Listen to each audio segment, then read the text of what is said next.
From our family to yours, we promise the best quality in our Scott Farm sweet potato products. Whether served as healthy wedges or crunchy chips, we take pride in serving our community and our country. Locally grown and hand-picked, our chips provide the perfect choice for your game day snacks. Whether hitting a home run or cheering on the sidelines, our products ensure a healthy snack nearly everyone will enjoy. You're always safe at home with Scott Farms. And good evening, ladies and gentlemen. Doug Page along with you here from Wilson, North Carolina, as we get set to bring you live play-by-play coverage of Wilson Tobs baseball as the Tobs getting set to take on the Peninsula Pilots as it's a battle for first place in the Coastal Plain League North Division as the Tobs and Pilots both come in with a record of 9-5 on the season. For the Tobs, they come in winners of each of the last 6 games. For Peninsula, they are coming in having won their last outing against Edenton 18-4. Now, that was on the heels of a 3-game losing streak that included losses against division foes Martinsville, Wilson, and Edenton. So, for the Pilots, they're going to try to make it 2 in a row. Now, the Tobs are 2-0 against the Pilots this season. They have won here, and they have won in Virginia. So, it's been a good start to the season for the Tobs in the series. Now, they will play 4 more times here in the first half, including tonight's game. So it will be a big matchup between these two teams with the first half winding down. Just 11 games left in the first half. As it is Tobs All-You-Can-Eat Tuesday here tonight at the ballpark, courtesy of DeBayou. As the Tobs finishing off 5 games at home here over the past 4 days. And it's been a fun time here at historic Fleming Stadium. As I said earlier, the Tobs having won each of their last 6 games. They're 7-3 in their last 10 games for Peninsula. They are 6-4 in their last 10 games. As we'll take a look here at the starting lineups tonight, first for the visiting Peninsula Pilots, as the Pilots are coached by Hank Morgan. Leading things off, wearing number 18, it'll be the second baseman, Tyler Adams. Batting second, it's the catcher, number 11, Jonathan Embry. Batting third, it's the shortstop, number 14, Jack Strunk. Batting fourth, the designated hitter, number 33, Cole Prestegard. Batting fifth, it's the right fielder, number 1, Matthew Schwartz. The third baseman, number 13, Dominic Toso, bats sixth. Batting seventh, it's the left fielder, number 20, Bryce Curzon. Batting eighth, it's the first baseman, number 2, Kyle Butler. And batting ninth, and center field, number 4, Cole Gerard. And the starting pitcher tonight for the Pilots will be number 31, as it'll be Kyle Libertor. And as we speak right now, the starting lineup for the Tobs being introduced to the field, and their starting lineup will look like this. They are coached by Brian Hill, assisted by Jim Leggett and Colin Brinkley. Leading things off in center field will be number 7, Bretton Doyle. Batting second, it's the third baseman, number 5, Drew Brooks. Batting third, the designated hitter, number 10, Kevin McGowan. Batting fourth, the catcher, number 11, Shamoy Christopher. Batting fifth, it's the shortstop, number 22, Pat Frick. Batting sixth, the right fielder, number 13, Karsten Freeman. Batting seventh, it's the first baseman, number 8, Caleb Dean. Batting ninth, the second baseman, batting eighth, the second baseman, number 6, Jacob Nestor. And batting ninth, in left field, wearing number 24, it's Antoine Tucker. And getting the start tonight for the Tobs, number 38, Sean Deely. As the Tobs and Pilots will meet for the third time this season. They will meet 3 more times after tonight in the first half. And then they will meet 6 times in the second half. As we get set to send it down to the field for the singing of tonight's national anthem ahead of our matchup here tonight between the Tobs and the Pilots from historic Fleming Stadium in Wilson, North Carolina.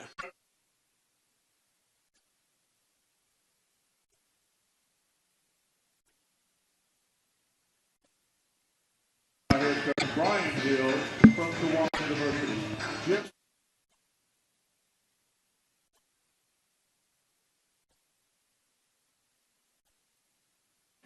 Brought to you by Nationwide Insurance, Greg Robin. Now, ladies and gentlemen, please rise. Gentlemen, remove your caps for the singing of the national anthem.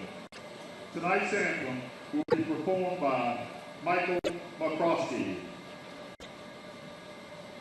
Oh, say, can you see by the dawn's early light what so proudly we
umpires for tonight's game are Josh Williams behind the plate and Darnell Ray on the base path.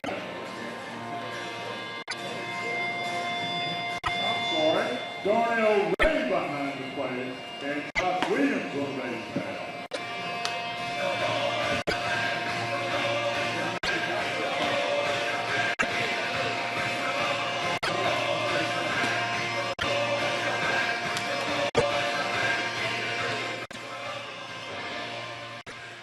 And welcome in, ladies and gentlemen. Doug Page along with you here, and we are set to go from another hazy, hot, and humid afternoon here in Wilson, North Carolina. And it's taking a look at the heat index here as we get set to deliver first pitch. The heat index at 104 degrees here in Wilson, North Carolina. As Sean Dealey, he'll try to deliver some heat himself on the mound. See if he can try to get things going on a good note there for the Tobs. As for Sean Dealey, wears jersey number 38. And he's a junior out of Wilmington, from Wilmington, Delaware, the right-hander. As he'll look to face the top three batters for the Pilots, Adams, Embry, and Strunk, to get things underway. For Dealey on the season, taking a look at his numbers, an 11.37 ERA, an 0-1 record, as this will be his third start of the season today. 6 1/3 innings tossed. He has allowed 8 runs, 8 of those earned off 6 walks, 4 strikeouts, and has yielded 6 hits. Take a look here at the top. Says how they'll line up defensively behind Sean Dealey. And Shamoy Christopher will get the start behind the plate. Dean is over at first. Nestor at second. Frick at short. Brooks is at third. Through the outfield, Tucker in left. Doyle in center. And Freeman is in right field. And is getting set to step up and lead us off. It'll be the second baseman, number 18, as it'll be Tyler Adams. Adams, a sophomore from Lincoln Memorial University. Peninsula's a team this year through 14 games, batting .237. They've hit 11 home runs, scored 87 runs on the season. First pitch, going to miss up and away for a ball. For Adams, batting .298 on the year, as he is 14 for 47 at the plate. 3 doubles, 3 home runs, 10 RBIs. Has struck out 10 times to 5 walks. Takes this one inside. Has the most at-bats so far this season for the Pilots with those 47. Ahead of Dominic Toso and Matthew Schwartz, who have 46 and 45 at-bats respectively. The count 2-0 here early on from Sean Dealey. He delivers that one swung on. Hit to short. Frick gloves it. The throw low. Scooped by Caleb Dean. And that'll be the first out.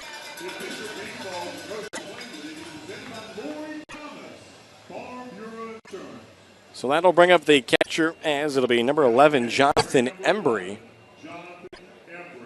Embry, a sophomore from Liberty University. Embry on the season batting .318. He's 14 for 44 at the plate. 14 runs scored, 3 doubles, 2 homers, 6 RBIs. Has worked a team-high 14 walks to just 9 strikeouts on the season. He steps into the left-handed batter's box. Base is empty with 1 out here. At the top of the first inning, Dealey delivers. That one looked like a good pitch, but no call from the home plate umpire. Umpiring crew today, Darnell Ray behind the plate. Josh Williams working the base pass. Our 2-man crew. So the count, 2 balls and no strikes. Christopher giving the signs behind the plate. Here's the offering. That one will miss up. And it'll actually be kind of tough today with the home plate umpire, Darnell Ray, looking at the shorter left-handed batters, as you almost really can't even see the batter Embry at the plate right now. Once he gets set in there, even with Darnell Ray getting down into his stance, you can barely even see him.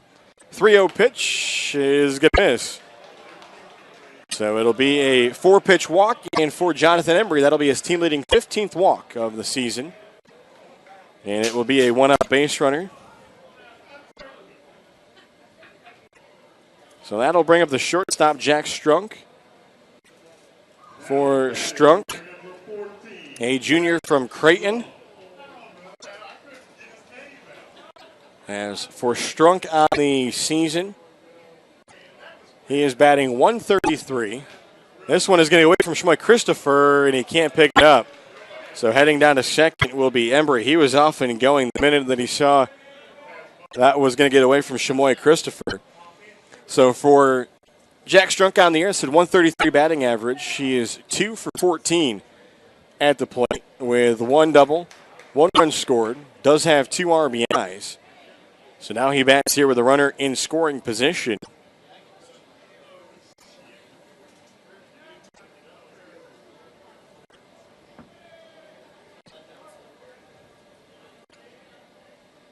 Pretty good lead out there at second for Embry. Offering here from Dealey, even since I almost caught the jersey of Strunk. So that'll go down to a wild pitch. It won't be a stolen base for Embry. Embry on the season, though, 2 for 3 in stolen bases. He pilots the team 27 stolen bases. This one fouled down the third base line. They have been caught 11 times. There's Tucker Maxwell, who's not in the starting lineup. He leads the Pilots, 5 stolen bases on the year. Has been caught just once. So the inning for Sean Dealey started out with a grounder to Pat Frick. Tossed over, and Caleb Dean made the nice scoop. So Dealey here will take a look back at the runner at second. Now delivers home.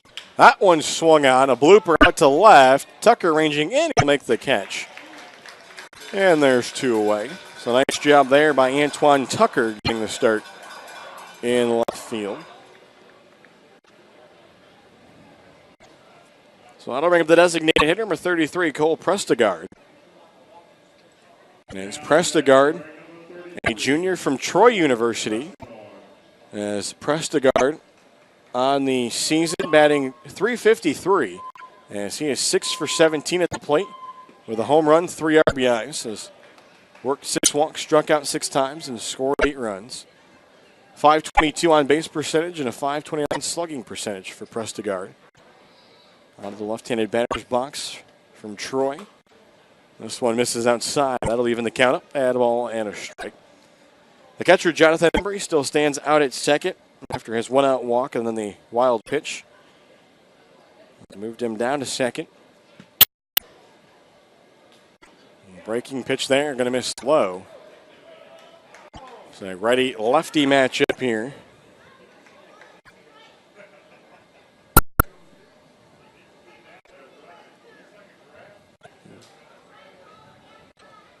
Here's the 2-1. That's going to be a called strike from the home plate umpire, Darnell Ray. No wind to speak of here at the ballpark with the flags out in center field.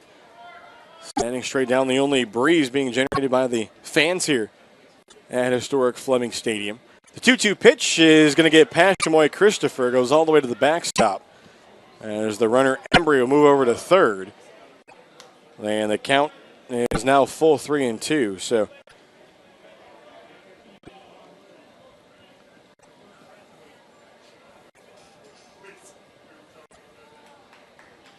the count will be full 3 balls and 2 strikes.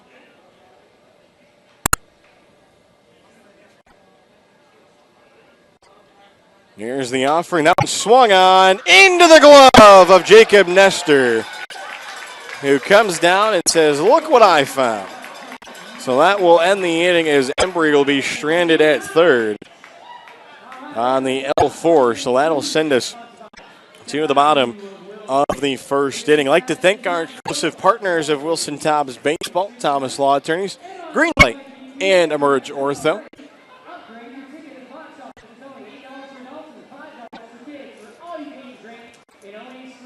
We also like to thank our webcast partners in French West Vaughan, NC by Train, and Travel Easy as 1, 2, 3. As the Tobs getting set to come to the plate here in the bottom of the first inning. It'll be Doyle, Brooks, and McGowan. As Doyle will lead things off out of Shepherd University, the center fielder for the Tobs. Doyle this year batting .263, as this will be his at the plate. 12 runs scored, 2 doubles, a triple, 3 home runs, and 10 RBIs, as he is now tied for the team lead with Drew Brooks. Also leads the Tobs with those 3 home runs. As he has walked 6 times this year and has struck out 16, also a perfect 6 for 6 in stolen bases, as the Tobs, as a team, 27 for 33 this year when trying to swipe a bag. So they've been very efficient in that category. Also, the 57 at-bats for Brenton Doyle. That is a team high, ahead of the shortstop, Patrick Frick, who has 53 coming into the game here tonight. And they will face the starter, as it'll be Colin Libertor. And for Libertor on the season, take a look at his numbers. He has a 0-1 record, a 1-1 record, as he's tossed 3.1 innings, has allowed 4 runs, 3 of those earned on 5 hits, has walked 2 batters, struck out 3, an ERA of 8.10. As this will be his first start of the summer, has made 2 relief appearances. And for Libertor, a sophomore from Indiana State University. So a teammate back at school of Tobs starting pitcher Tyler Grauer, also out of Indiana State University. As for Tyler Grauer, probably eventually going to get tired of the Edenton Steamers, but his next scheduled start is here at historic Fleming Stadium against Edenton. First pitch fastball going to catch the other half for a called strike. So there's 1 base runner for the Peninsula Pilots in the top of the first. One out walk to Embry. He was stranded at third. But a good start here for Libertor as he's at the count 0-2.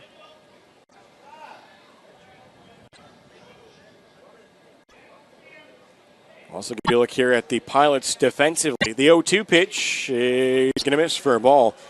For the Pilots, to the infield, Embry behind the plate. Butler is at first. Adams at second. Strunk is at short. Toso is at third. Through the outfield, you have Schwartz in right, Girard in center. As the pitch here is going to be a called strike 3. And you have Kazan in left. As Brenton Doyle didn't like the call that much on that one, but that will be the first out of the inning, 17th time that he struck out this season. So that will bring up Drew Brooks out of Missouri Baptist. For Brooks on the season, batting .224. This is his 14th game, 11 for 49 at the plate. As he takes the first pitch strike. 7 runs scored, a double, a triple, a home run, 10 RBIs. 12 strikeouts to 7 walks. Righty-lefty matchup. The 0-1 is right in there at the belt for a called strike 2. So good start here from Colin Libertor. Making his first start of the summer for Peninsula. Base paths empty. Here's the pitch, and that one fouled back into the netting. As that one almost handcuffed the Tobs third baseman, Drew Brooks. Designated hitter Kevin McGowan in the on-deck circle.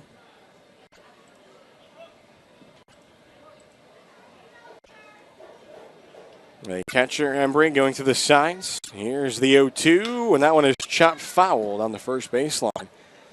Give you a look here at some of the games going on across the Coastal Plain League this evening. Top of the first inning, still a little bit of rain delay between Macon and Florence.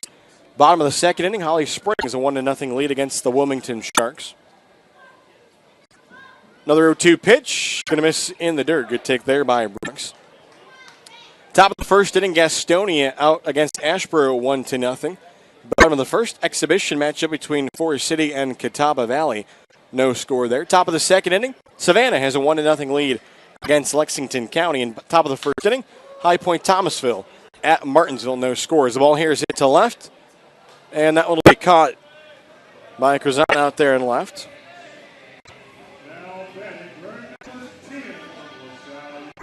So that'll bring up Kevin McGowan out of LaSalle. As McGowan on the season, batting .306, as he has really turned things on as of late for the Tobs. This will be his 11th start of the summer. 11 for 36 at the plate. 3 doubles, 3 runs scored, 6 RBIs. Has struck out 5 times and walked 4. As this one bounces in the dirt. McGowan has switched off and on, back and forth between second and the DH spot. And during the 6-game winning streak has really been hitting the baseball nicely. Drives this one out to left. Krazan going back for it and makes the catch despite making a couple turns. And so back-to-back flyouts to left will complete the 1-2-3 bottom of the first. For the Tobs, we've played one full in historic Fleming Stadium. No score between the Pilots and the Tobs. As you are watching Wilson Tobs Baseball here on CPLBaseball.tv. From our family to yours, we promise the best quality in our Scott Farm sweet potato products. Whether served as healthy wedges or crunchy chips, we take pride in serving our community and our country. Locally grown and hand-picked, our chips provide the perfect choice for your game day snack.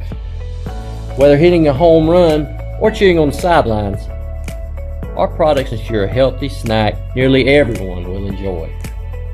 You're always safe at home with Scott Farms. So what makes Mobile Mini the most secure choice for portable storage? It's our all-steel construction, patented tri-cam locking system, and container guard locks that come together to provide the most secure portable storage solution in the business. Our standard containers combine exceptional security with excellent value, utilizing exterior locking bars for access and may require an extra hand. This system is ideal for construction situations where access is infrequent. For even greater ease and convenience, our premium container delivers Mobile Mini's superior security with our easy access design. Doors easily open with one hand, making it ideal for frequent retail or commercial use. Whichever way you go, you can't go wrong. Locking in the superior quality, security, and convenience of Mobile Mini.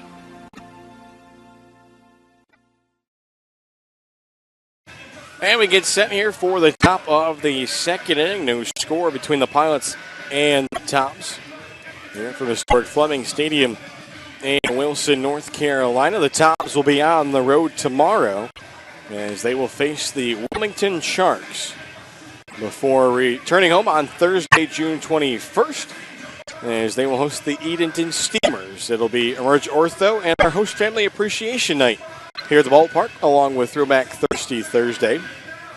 And then the Tobs back home on Sunday, June 24th, as it'll be a doubleheader against the Fayetteville Swamp Dogs. It will start at 6 p.m. as it'll be Bang for Your Buck Sunday and the 6th annual Home Run for Hunger celebration, as fans can bring non-perishable food items and receive free admission to the game. So we will get underway here in the top of the second inning. Stepping in to lead things off, it'll be the number 5 batter, the right fielder, as it'll be Matthew Schwartz. As Matthew Schwartz, a junior out of Old Dominion University, fouls back the first pitch from Sean Neely. And for Schwartz on the season, he has batted 200, 9 for 45 at the plate, 2 doubles, a home run, 5 RBIs, 8 runs scored. Has struck out 15 times to 7 walks. Takes this one outside. Schwartz in the last game between these two teams, as the Tobs had to come back in that one despite leading 5-0. The Tobs eventually winning 7-6. Schwartz in that one went 0 for 4 with a run scored, struck out twice and walked once. 1-2 pitch here is going to miss. Low and away, so the count will even up 2 balls and a strike. The Tobs led in that game 5-0, but then saw the Pilots score 3 in the 6th, 2 in the 7th, 1 in the 8th before the Tobs scored twice in the top of the 9th. At that time, that was just Peninsula's 3rd loss of the season, but that was in the middle game of a 3-game losing streak for Peninsula. But they were able to get out of that in a big way after putting up 18 runs against Edenton on Monday night. 2-2 pitch here is going to miss well up in the zone. As actually taking a look at the box score from that game, it was a 4-3 lead for Peninsula going into the top of the 7th, and then the Pilots scored 8 in the top of the 7th, 6th, and the 8th. As the 3-2 pitch here is going to miss, as actually got away from Shmoy Christopher, so it will be a walk. Second walk of the game for Sean Dealey. First inning is a one-out walk. Here it's a leadoff walk. So that'll bring up the third baseman, Dominic Toso, who wears number 13. And for Toso, a freshman from Bucknell University, as Toso batting .261 on the year, as this is his 14th game, 12 for 46 at the plate, 7 runs scored, 2 home runs, 9 RBIs. Struck out 13 times to 8 walks. First pitch here from Dealey will be a called strike.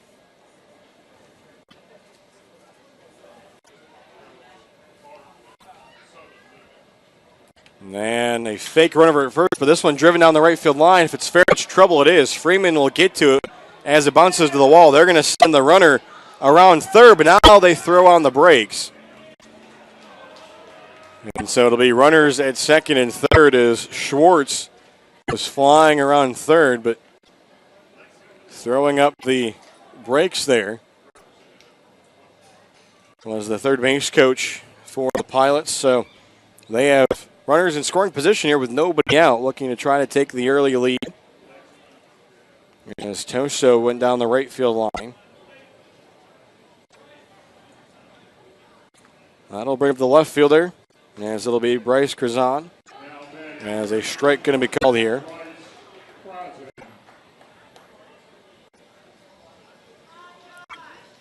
So for Toso with that double, that'll be his first extra base hit outside of the home runs this season. 0-1 pitch on the way from Dealey. That'll be a called strike on the outer half. Goes on the number 7 batter in the Peninsula lineup. First baseman Kyle Butler in the on-deck circle. Tobs play in here at the corners, trying to prevent the early run. Here's the pitch, and that one going to miss. No call from the home plate umpire.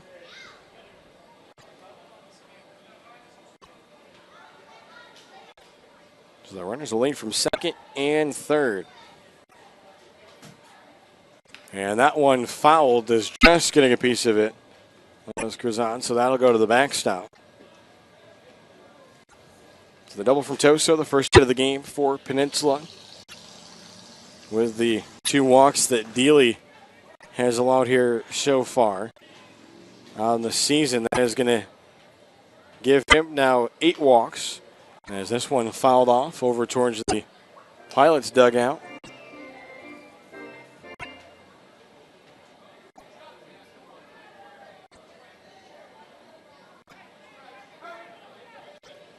So the count here, ball and 2 strikes, nobody out at the top of the second inning. Pair of runners in scoring position. Pilots trying to go ahead. And the count will be evened up here. Taking all the way was Krazan. Kyle Butler, the first baseman for the Pilots. Out of Radford in the on-deck circle. And he might get up here with the bases loaded as the count is now full, 3-2.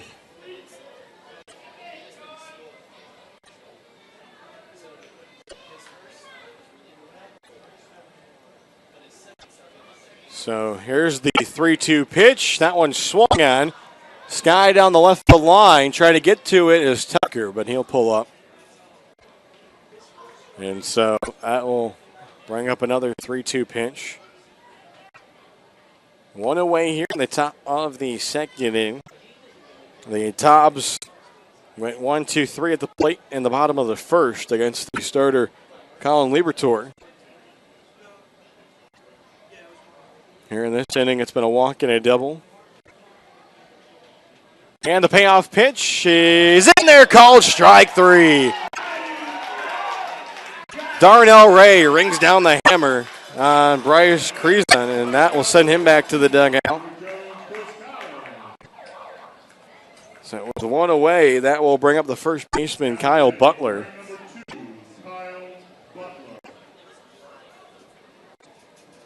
So for Butler, a junior from Radford, swings the first pitch, hits it out to right, and this one is going to be caught in foul territory. They'll tag the runner from third, and that one will plant the first run of the game for Peninsula, as it'll be a sacrifice fly off the bat of Kyle Butler. And scoring from third is Matthew Schwartz. Dominic Toso also goes over to third base.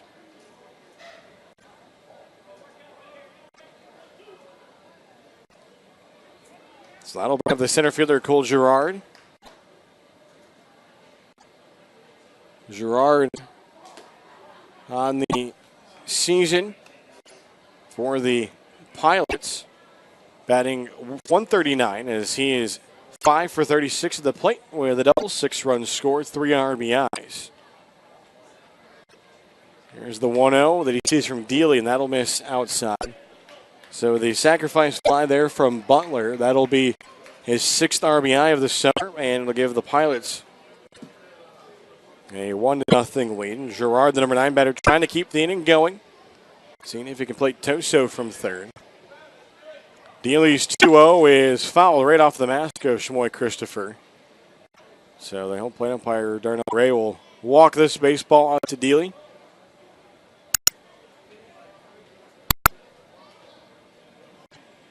So 1 run on 1 hit in this inning as the leadoff walk comes back to hurt Sean Dealey. In the on-deck circle, the leadoff batter, Tyler Adams. Had a 2-run home run in the last game for the Pilots, that big win against Peninsula. As this one will fall in there for a strike. Actually starting to show bunt was Girard.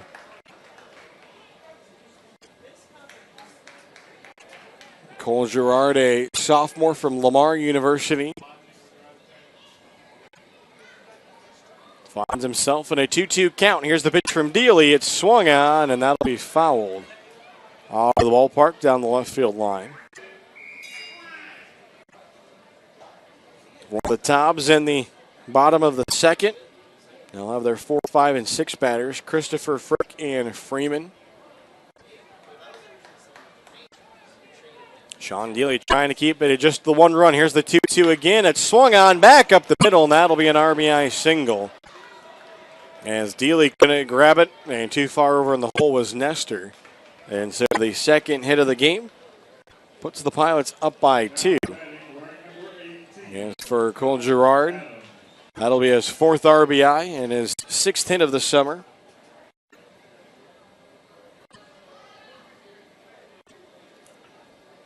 So now the runner on first and 2-way, top of the order for Peninsula. Tyler Adams will step in. Started the game with a ground out to Frick at shortstop. Girard will lead over at first. As this one will miss low and away. Cole Girard in the base paths this year. 0 for 2, trying to steal a base.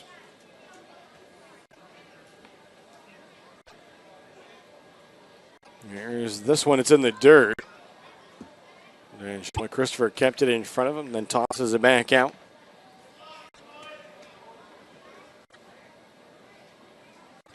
So a double in the inning from Dominic Toso, and then the single from Cole Girard.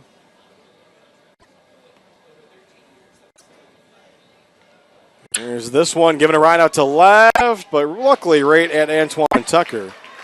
And that will end the inning. So the Pilots plate 2 on 2 hits as they'll take the lead. We go to the bottom of the second. And we'll see what the Tobs can do after being put down 1-2-3 in the bottom of the first against the starter, Colin Libertor, making his first start of the summer. Fans, don't forget to come out on Friday, June 29th for the 5th annual Digging in the Diamond game. Fans can pre-register for free at Sashlo's Jewelers in Wilson for your chance to dig for one of several prizes. Featured prizes are a round trip to Las Vegas, 4-day cruise, his and her wedding bands, and Tobs season tickets. This also marks the 6th annual Home Run for Hunger event for the Tobs. It's the biggest food drive in Wilson County. So make sure you mark your calendars for Sunday, June 24th. And bring out canned goods for free admission to the game. Also, Throwback Thirsty Thursdays are back this season at the ballpark. Every Thursday we'll have dollar select beers, discounted draft beers, half-priced fountain drinks, and our Farm to Field Farmers Market, sponsored by Dean's Farm Market. The next Thursday is this upcoming Thursday, as the Tobs will be here at home, as they will be taking on the Edenton Steamers Thursday, June 21st, 7 p.m. first pitch. It will also be our Emerge Ortho and host Family Appreciation Night. As we get set to go, Shamoy Christopher will step up to get things going out of Tennessee Wesleyan. Well, Christopher on the year batting .200. This is his 12th game. His 11th start, 7 for 35 at the plate. 5 runs scored, 2 doubles, and 5 RBIs. 8 walks and 11 strikeouts. Has been hit by a pitch once this year. So he will get things going.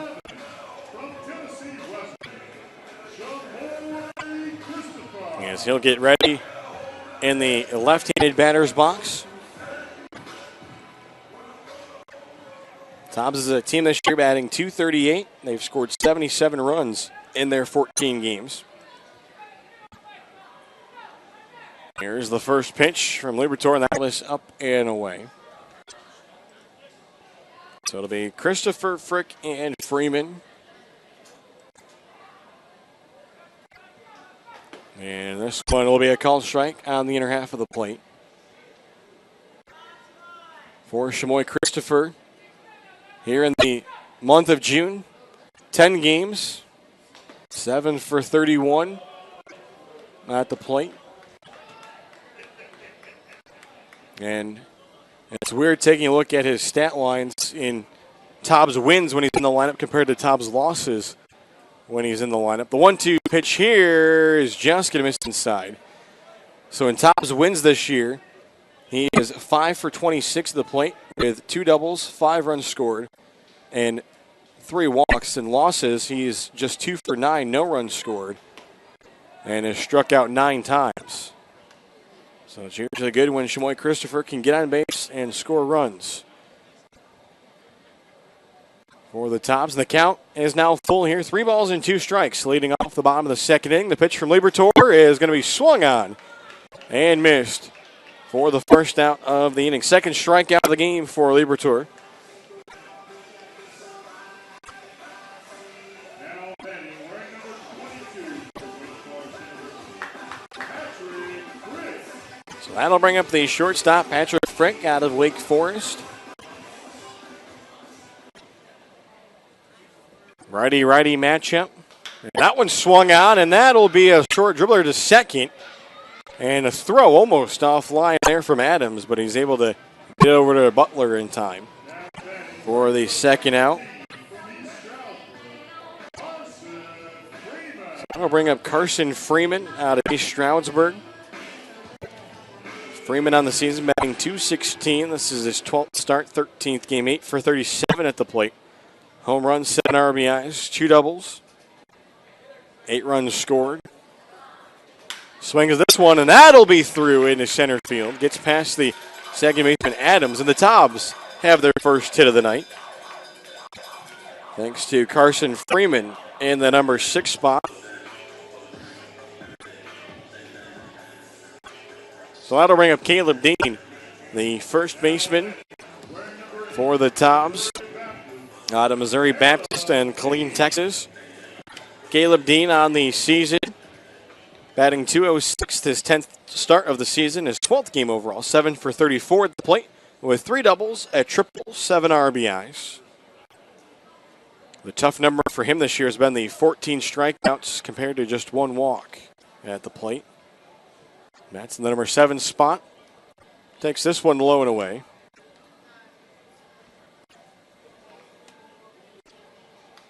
Looking down for signs from his head coach, Brian Hill, is Caleb Dean. Now a quick throw over, back safely hit first was Carson Freeman. So here for Caleb Dean. In his last 6 games, he's picked up 2 two-hit games, also had a 4-game hitting streak that was snapped with an 0-for-4 effort against Ashboro 2 nights ago. Against Peninsula on the 15th, he was 2 for 4 with a run scored and also had a triple in that game. 2-0 pitch here is going to be a called strike. It frames the outer half. So for Caleb Dean, his game against Wilmington and then against Peninsula, his lone 2-hit games of the season. Another quick throw over.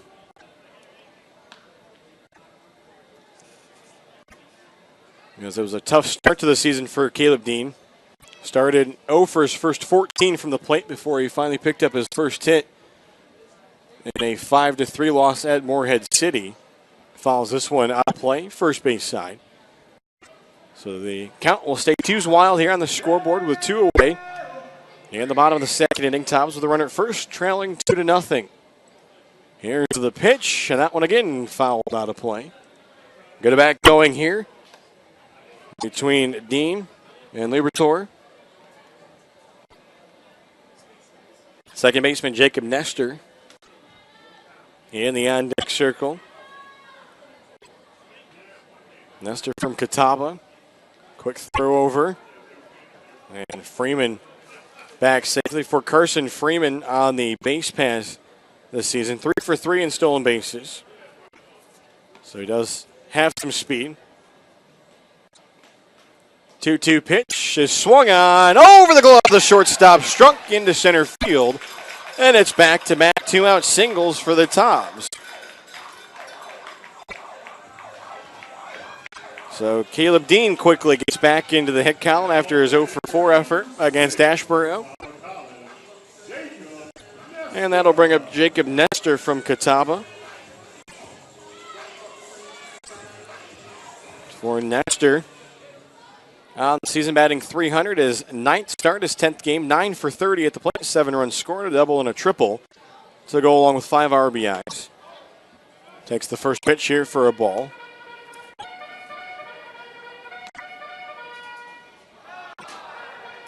So Freeman at second, Dean at first. This after Liberatore able to get the first 2 outs of the inning on a strikeout and a ground out to second. Quickly behind in the count here, 2-0. So both teams now with 2 hits in the game.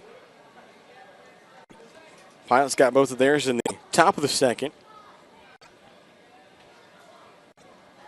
Long look in for Liberatore. Looks back to second, now delivers his pitch home. That one's going to be high as Embry had to come up out of the stance. And the count is 3-0. Tobs trying to load him up here with 2 away. Antoine Tucker in the on-deck circle. He'd love to get to the plate with bases loaded. Feel like he's really thrived in that type of situation. A couple times that he's been able to come up with that situation, especially with 2 outs in the inning for the Tobs. 3-0 pitch is going to be the get me over fastball.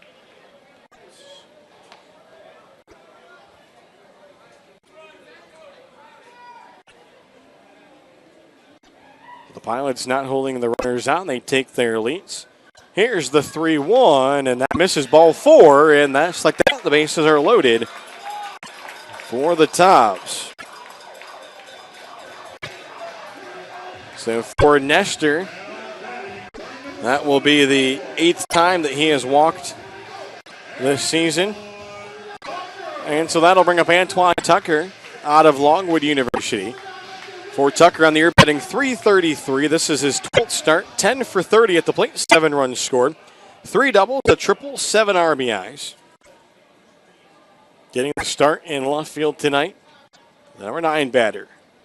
First pitch that he sees will be a called strike from Liberatore. And the outfield here for the Pilots, at least in left and center, playing fairly deep. About normal depth out in right for Schwartz. 0-1 pitch on its way, and Tucker started to swing, but he took it up and away. So the Tobs have Carson Freeman over at third, Caleb Dean at second, trying to cut into this 2-0 deficit against Peninsula. Here's the 1-1. That one swung on. Give it a ride to left. Will it drop? It will. 2 runs are going to score as Freeman's across. Here comes Dean, and we're tied 2-2. And a nice piece of hitting there for Antoine Tucker, as those are 2 runs powered by Greenlight to knot us here in the bottom of the second inning.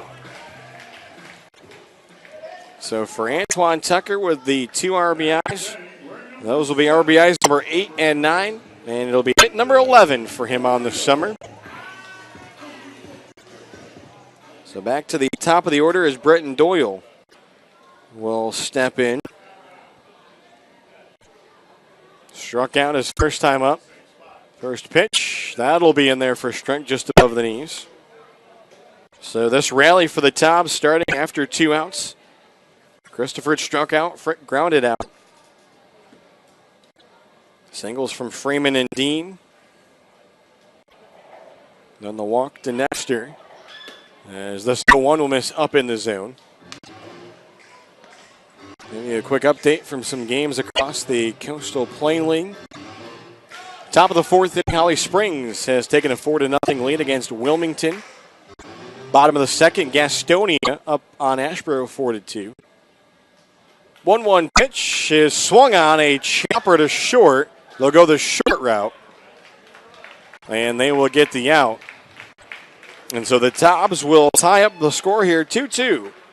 As we go to the 3rd here at historic Fleming Stadium, as you're watching Wilson Tobs baseball here on CPLBaseball.tv.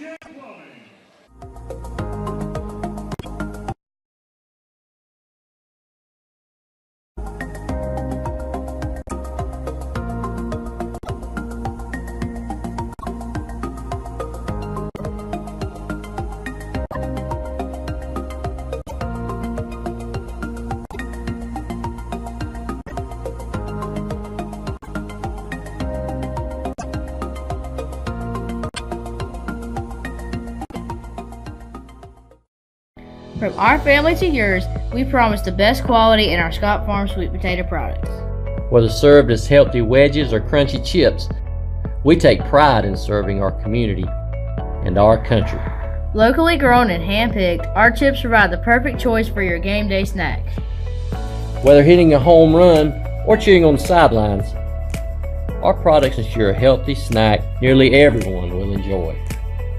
You're always safe at home with Scott Farms. And we get set for the top of the 3rd inning. Sean Dealey makes his way back out as he sees his offense quickly respond and pick him up as they tie the game 2-2 thanks to the 2 RBI single for Antoine Tucker.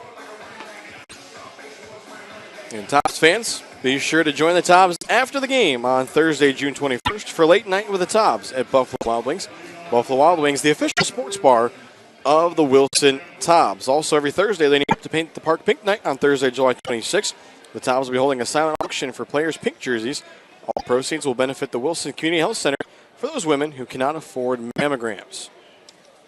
As we get set here for the top of the 3rd, it'll be Jonathan Embry stepping in.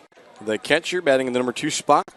Walked back in the 1st inning and was stranded at 3rd.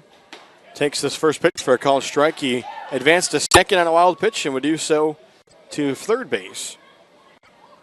But then Dealey responding with a pair of outs. Leave that runner on base. As this one will miss. As Dealey thought he dropped that one off the edge of the dinner table, but Darnell Ray would not oblige. So they'll try it again. Chamoy Christopher sets up. Here's the offering, and this one going to miss. They'll check to see if he offered, and don't think the umpire down the line would be able to tell that one. Now, if he was down the 3rd baseline or out at 2nd, it'd be a different story, but wouldn't be able to tell down the 1st baseline. 2-1 pitch now is in there for a strike.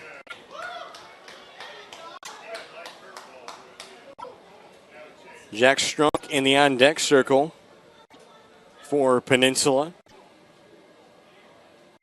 And this one fouled back. And is just getting a piece of it was Embry. As that was pitch number 49 of the outing for Peninsula, or excuse me, for Sean Dealey against Peninsula. So this will be number 50. And it'll come on a 2-2 when it will be swung on past Patrick Frick at short and into left.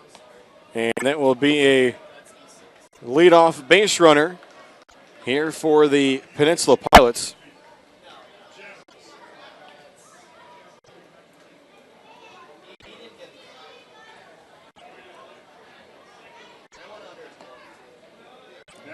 So an E6 will start off the inning for the Pilots. Second time that Embry has been on base. So Jack Strunk will step in, fly it out to Antoine Tucker in left field his first time up. Takes this one low and away. Other scores for you across the Coastal Plain League. Bottom of the third inning, Savannah leads Lexington County 3-0. Also bottom of the second, High Point Thomasville leading Martinsville 2-0. As this one's in the dirt, nice job by Christopher to keep it in front of him. And then in an exhibition matchup, Forest City leads Catawba Valley 4-0, bottom of the second. Macon and Florence still in a weather delay. And Holly Springs holding their 4-0 lead. This one swung on past Caleb Dean at first. And going from first to third will be Embry as he was off and running. And so that one will work out nicely for Peninsula. As Embry was running, Dean tried to lay out for it. Couldn't come up with it. So that'll be the third hit of the game for the Pilots. First of the game for Strunk. And the Pilots looking to try to quickly regain the lead.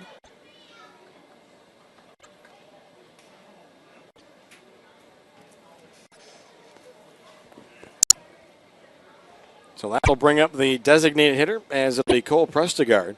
Lined out to Jacob Nestor to end the first inning.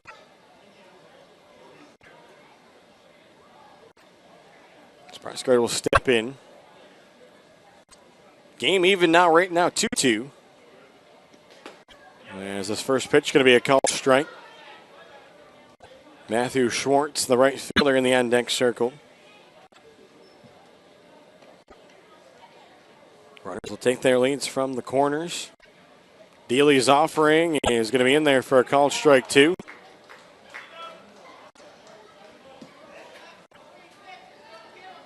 There was 2 runs in the top of the second for Peninsula, and then answer to the 2-out rally, and 2 runs from the Tobs in the bottom of the frame. After both teams were scoreless in the first, this one will miss low and inside. As the batter, Prestegard, he'll turn around and give a look back to the dugout for some signs here. Here's the 1-2, swung on, hit out to left. Antoine Tucker going back for it. And I don't think he made the catch, he didn't. 1 run will score. 2 runs are going to score. The ball hit out to left from Prestegard. They just kept traveling. As Antoine Tucker couldn't come up with it.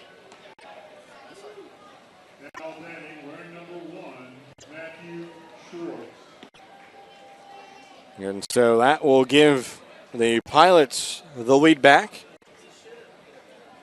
as it's now 4-2.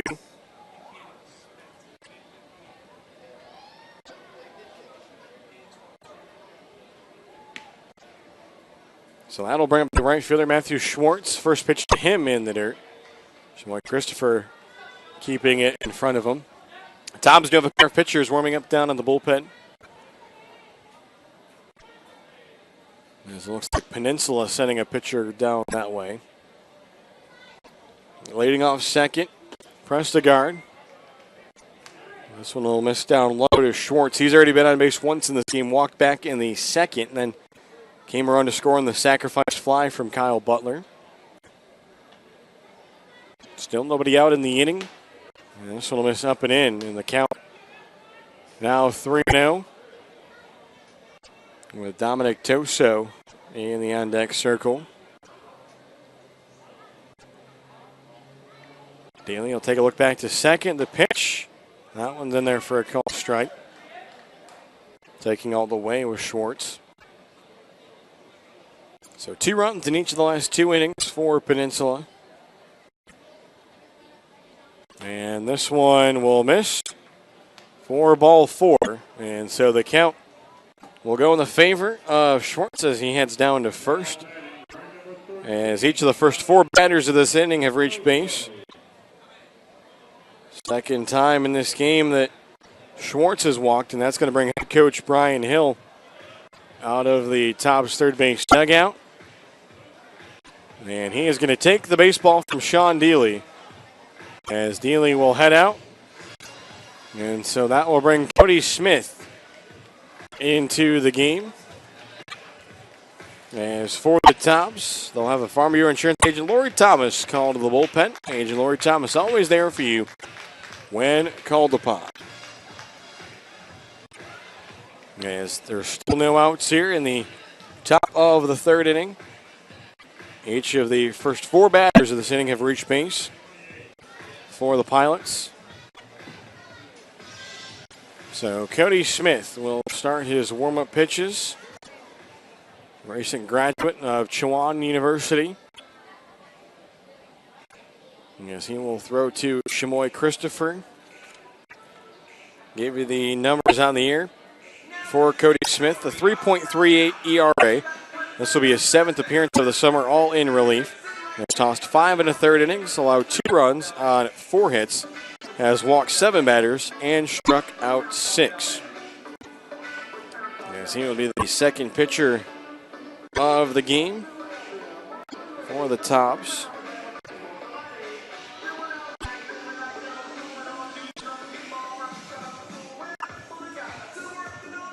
And the runners on first and second in Prestegard and Schwartz will be the responsibility of Sean Deely.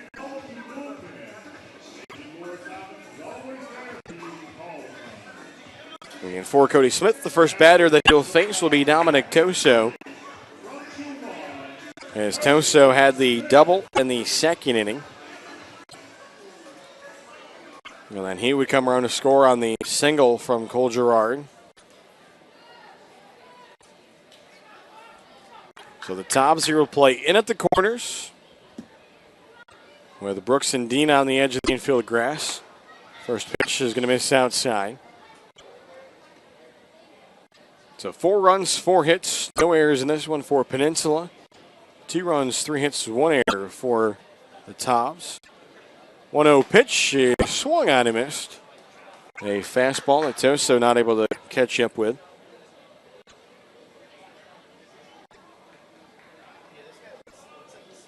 Bryce Krazan in the on-deck circle for Peninsula. Smith, a couple looks back to second, delivers home. And that one in there for a called strike. Nice job by Shmoy Christopher to bring that one there at the lower portion of the strike zone.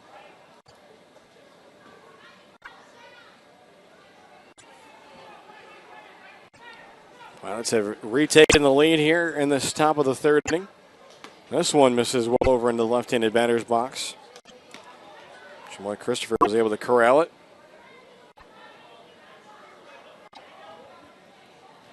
More importantly, the Tobs, though, looking to get an out up on the scoreboard here in this third inning. Here's the pitch. That one gets away from Shmoy Christopher, but the first move from the runner Prestegard was back to second. So the runners don't advance up. The Peninsula Pilots, led by Hank Morgan, who was also the vice president of the team. 3-2 pitch is swung on and tipped into the glove of Shmoy Christopher as he holds on to it. As that one is an Edward Jones-Chris Collins strikeout. And that will be the second strikeout of the game for Wilson pitching.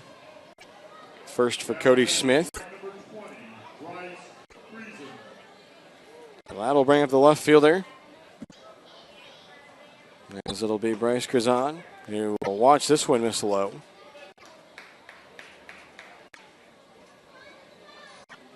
Runners lead off first and second.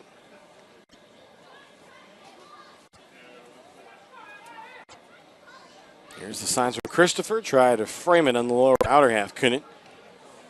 So the count goes to 2 balls and no strikes.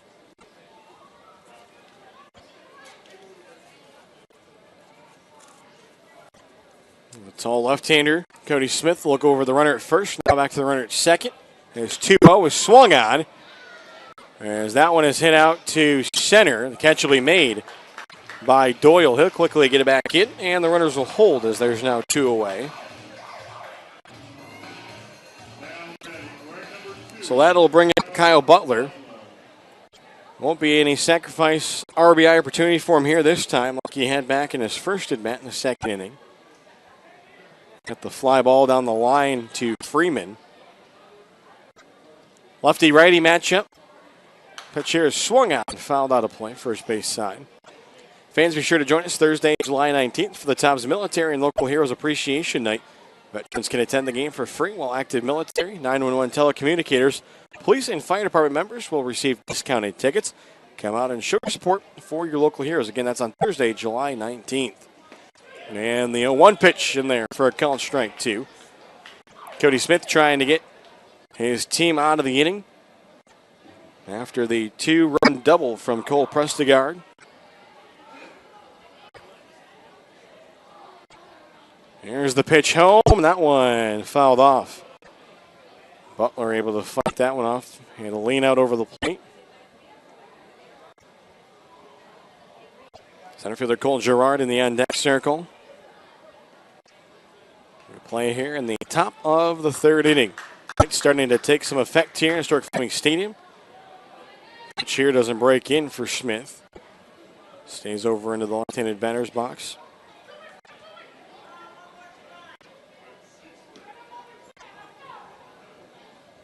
Jamoy Christopher going through some signs here. A couple head shakes there for Cody Smith, but now he finds one to his liking. Looks back. Here's the 1-2. That's swung on him. Is strike 3. So Cody Smith comes in with a pair of runners on base and nobody out. He strikes out 2 and gets a fly ball. As the Pilots will lead 4-2 as we head to the bottom of the third inning. Another Edward Jones, Chris Collins strikeout.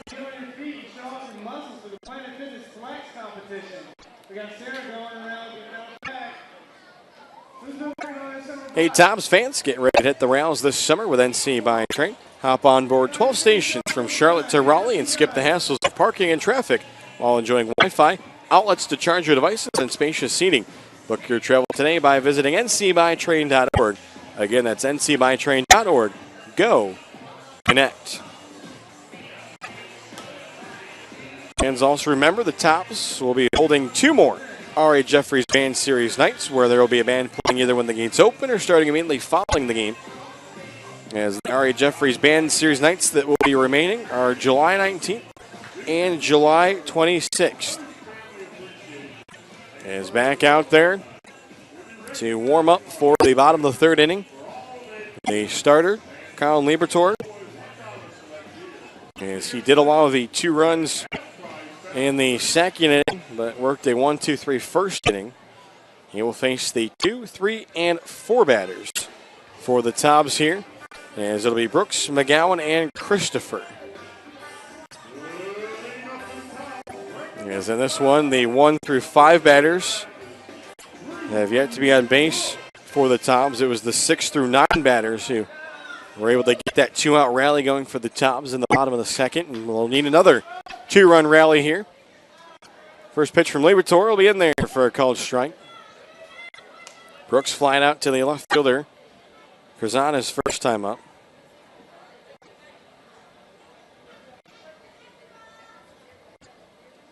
As he waves this one, the helmet almost comes off. Trying to swing out of his shoes on that one. Kevin McGowan in the on-deck circle. Brooks here behind the count. Sends this one out to right center. Shallow tailing in. And this one going to be a basket catch over the shoulder by Adams. As they called off his right fielder, Schwartz. And was able to bring that one in, so there's 1 away. So that'll bring up Kevin McGowan. He fly out to Krazana's first time as well. Try to see if he can turn things around here in the second at bat of the night. Offering, going to miss up and away. Libertor has given up 3 hits, all of them singles. 1-0 offering here is swung on and fouled back. McGowan got off a good hack there.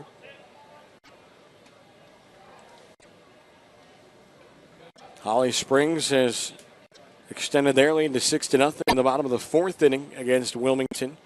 Macon and Florence underway. Florence leads 1-0 top of the 2nd inning. Pitch here swung on. That one's going to be into center field. So Kevin McGowan has himself a 1-out single. And for McGowan, that'll be his 12th hit of the summer. As that'll bring up Shamoy Christopher.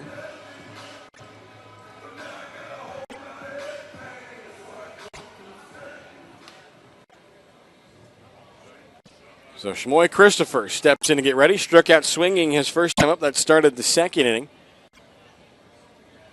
Libertor will take a look over the shoulder. Now the pitch home. That one's going to miss up and away.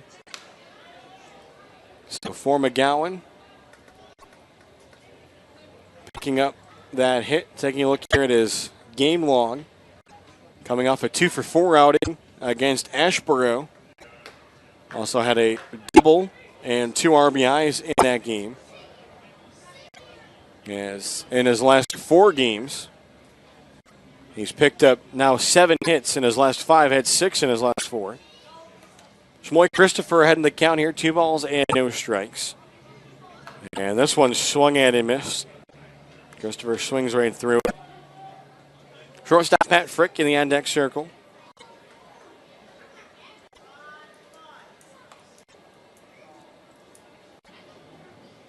The first baseman, Butler, will hold the runner on. Libertor, couple looks now, delivers home. That one fouled back. As McGowan over at first base. On the base paths this year, 2-for-4 in stolen bases. As the only Tobs that should have been thrown out trying to steal are Brooks, Frick, McGowan, and Tucker.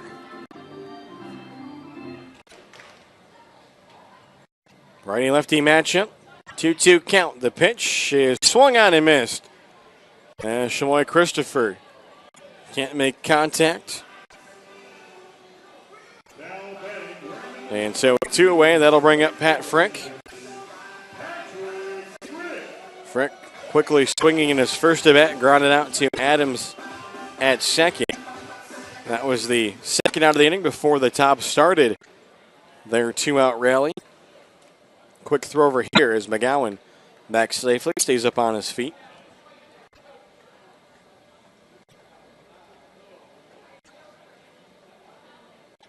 Embry going through his signs. There's the offering, and that'll be in there for a called strike.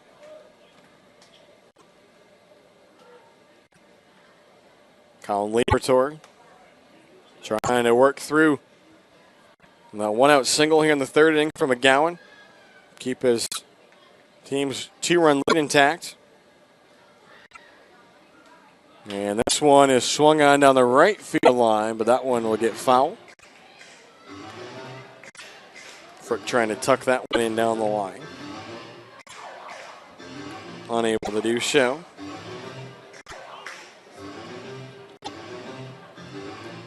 Infield here for the Pilots all the way back for except the first baseman Butler. 0-2 pitch on its way, and that one's outside. A look from Embry. Started to snap it, but held on to it.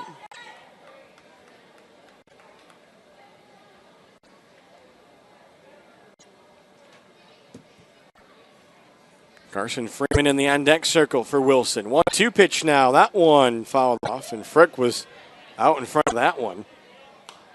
A little Olay swing. Keep the at-bat alive. Here with 2 outs in the inning.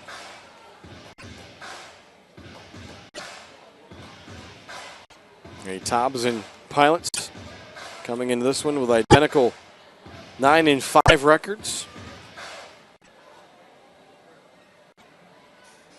Looking over the shoulder, Libertor, the pitch is fouled off, and McGowan was off and running.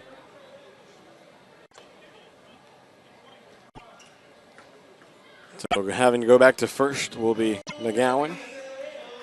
Only difference between these two teams' 9-5 marks is the head-to-head series. Currently it sits at 2-0 for the Tobs. Tobs defeating Peninsula on CPL opening night back on May 31st, 6-2. And then picking up the 7-6 win on the road at Peninsula back on the 15th of June. As Frick there took it very close to the strike zone. Count even now, 2 balls and 2 strikes. See if we can get old 2-ball, 2-strike, 2-out hit for number 22. Here's the pitch, swung on out to center. Will it drop? And that one is going to drop. So Patrick Frick has a 2-out single.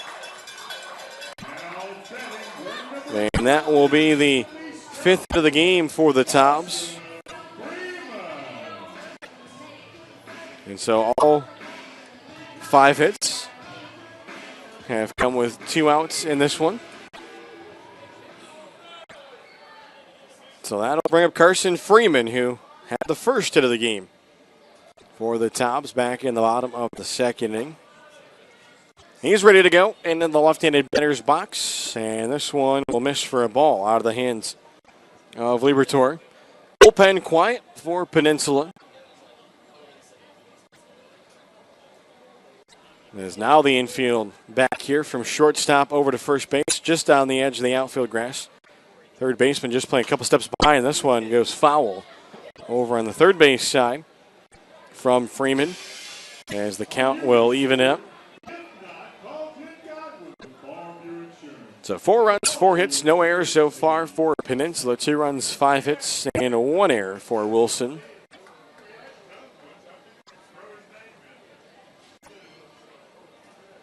Look back to second from Liberatore. The pitch home is going to miss for a ball.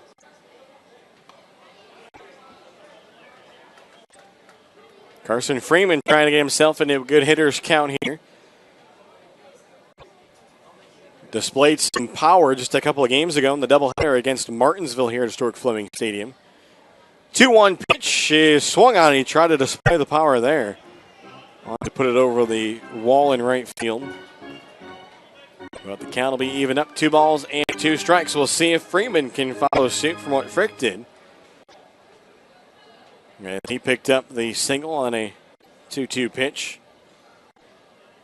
Here's the offering from Liberatore, and that one swung on, got into the glove of the first baseman. He let go of it.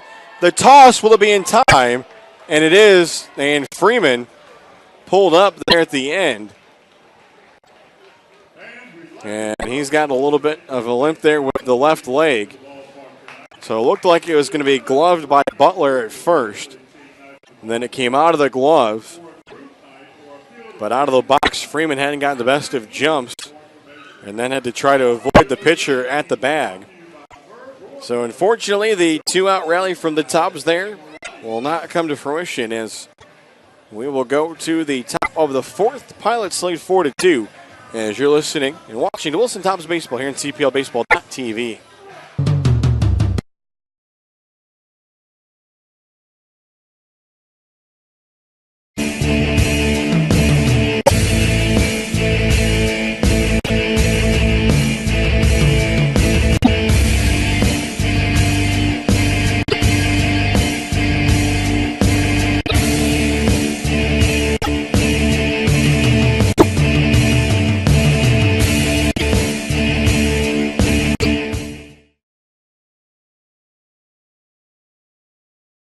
Whenever you have a chance to give back to the community, it's a special day. I just had the opportunity to help a mother and her 3 children move into a home. So Mobile Mini is actually more than just the leader in secure storage and office rentals. We are a community player. Giving back is one of Mobile Mini's core values. It's something that's ingrained in us. I take pride in knowing that my efforts in the community is helping to make someone's life better. From our family to yours, we promise the best quality in our Scott Farm sweet potato products.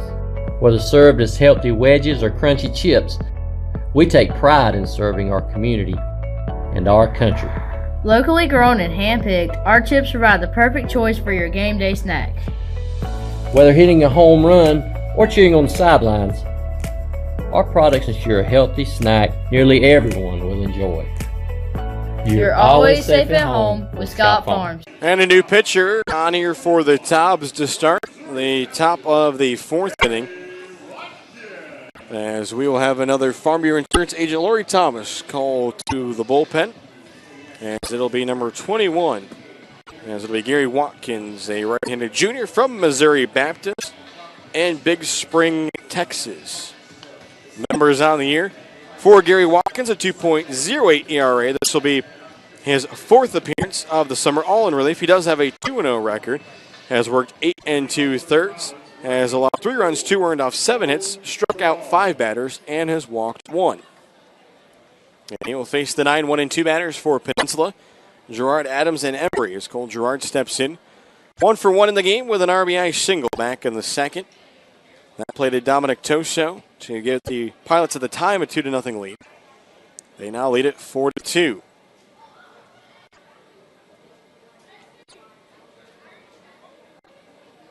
Watkins sets and delivers the first pitch. There's that one to miss outside over to the right-handed batter's box.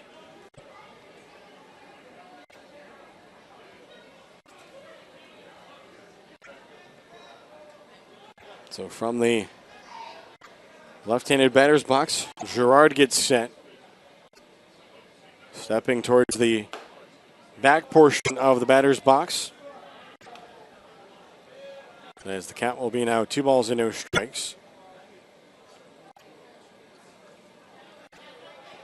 Cole Gerard listed on the Pilots roster at 5'7", but he might be on a little bit of the shorter side of that.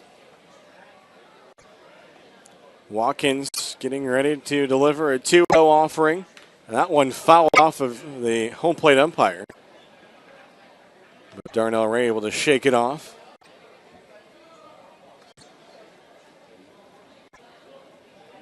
Now it looks like head coach Hank Morgan a little displeased about something that happened in that last sequence there, as he was calling for Darnell Ray's attention. Here comes the 2-1 offering, and that one will break in there for a called strike. And now Hank Morgan back out there again. And now Darnell Ray is going to ask for Josh Williams to come in. So I don't know what Hank Morgan has brought to the attention of the umpires.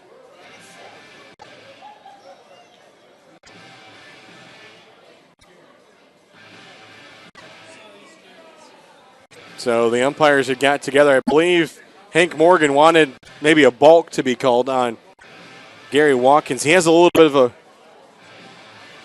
a leg twitch with the left leg as he gets set and gets ready to go.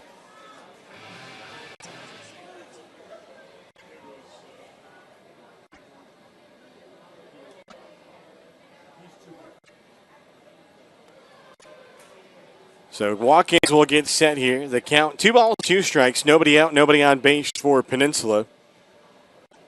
Here's the offering, and that one is fouled to play. Now Hank Morgan has literally walked all the way down, even with the first base umpire, and is still chatting with him.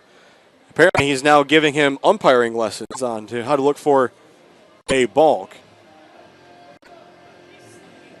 But now the home plate umpire, Darnell Ray, is going to go out and talk with Gary Watkins. And it's like Gary Watkins has never pitched before. He's getting told how to start his delivery here from everywhere. So the count is still 2 balls, 2 strikes. Now Darnell Ray going to clean off home plate.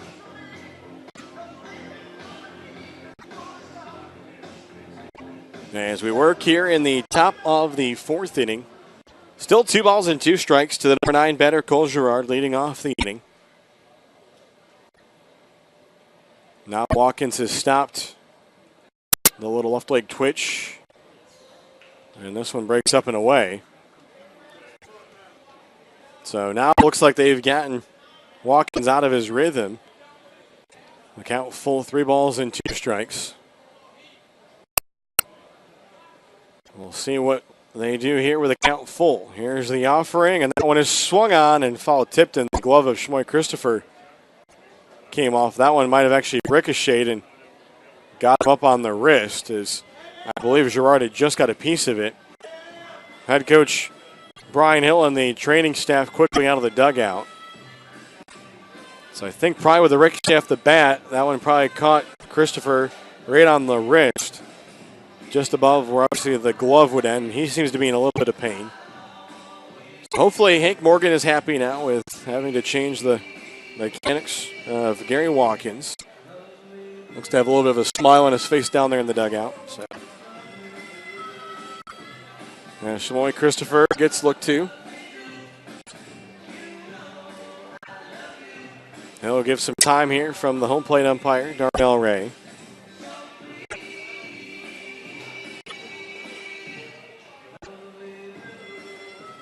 Already back in the left-handed batter's box is Girard.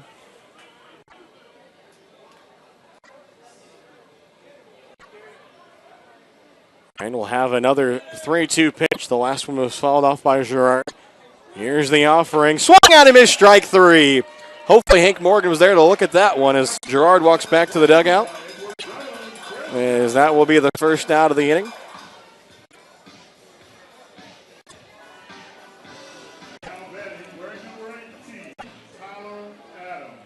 So that will bring up the top of the order as Tyler Adams will step in. He's 0 for 2 in the game, as grounded out to short and flied out to left.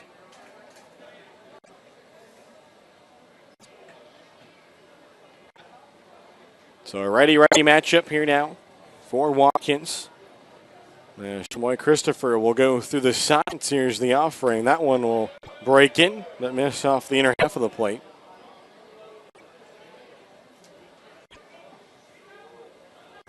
One out here in the top of the fourth inning. 2-run cushion for Peninsula. There's the pitch. That one going to miss low in the dirt. Shamoy Christopher quickly there had held it behind. Looked like he wanted a new baseball, but then tossed it back out.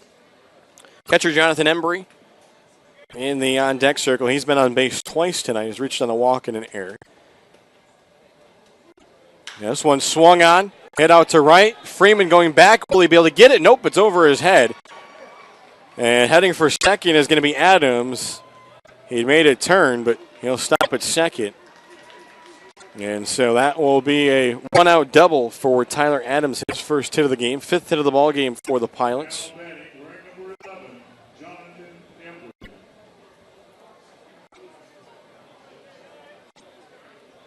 So that will bring up the catcher, Jonathan Embry. Has scored once tonight. That was on the error by Frick to start the third inning. Embry and Strunk would both score on the double by Cole Prestegard. Watkins looks back to second, delivers, and that one will paint the outside corner. Tobs here will play at the edge of the grass at first, Caleb Dean. Just behind the bag over at third, Brooks. Adams gets his lead. Another look back now, the pitch home. That one swung on and missed. Cutting action in on the hands of Embry. So the count 0-2.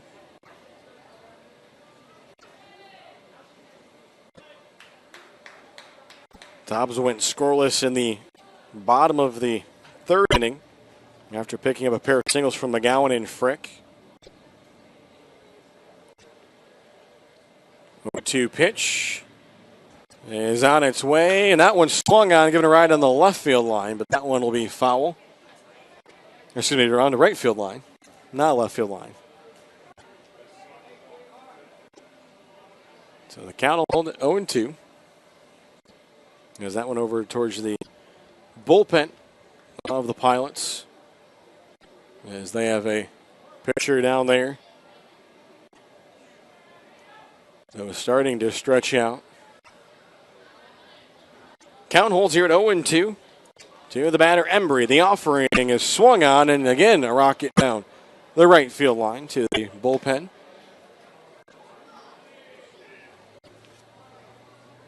As that looks to be number 21 down there, as that is Andrew McInvale, senior right-hander from Liberty.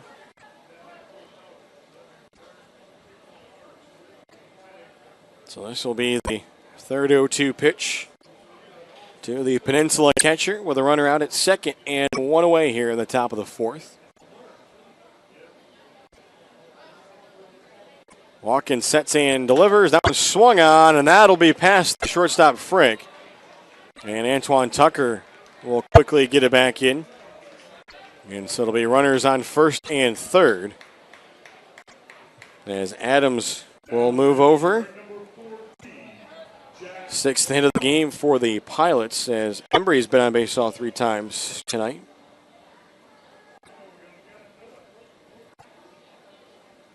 And now pitching coach Jim Leggett going to come out of the Tobs bullpen. Have a chat with Gary Watkins. Bullpen quiet for Wilson, as Watkins started the inning with the strikeout to Cole Girard, then gave up the double out to right field. And then the single past the shortstop Frick off the bat of Jonathan Embry. So Strunk will be the batter. He is 1 for 2 in the game. A single in the third, flied out to left in the first. Gary Watkins, the third pitcher of the game for the Tobs, as he took over for Cody Smith to start this inning after Smith came on to record all 3 outs in the third inning, as the starter Sean Deely gave up the pair of runs and then a walk before head coach Brian Hill made his way out of the dugout and decided to go with the change. So Adams at third, Embry at first. Here's the first pitch. On its way to Strunk. That one swung on. Head out to left. Tucker will catch it. They're going to send the runner home. Here comes the throw. And it's not going to be in time. So off and running was Adams, and he will score on the sacrifice fly. Second sacrifice RBI of the game for Peninsula. Ups their lead to 5-2. Embry has to stay at first.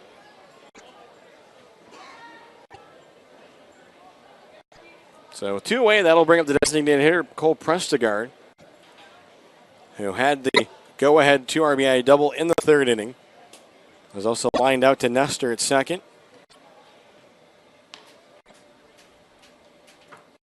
Embry will take his lead over at first, being held on by Dean.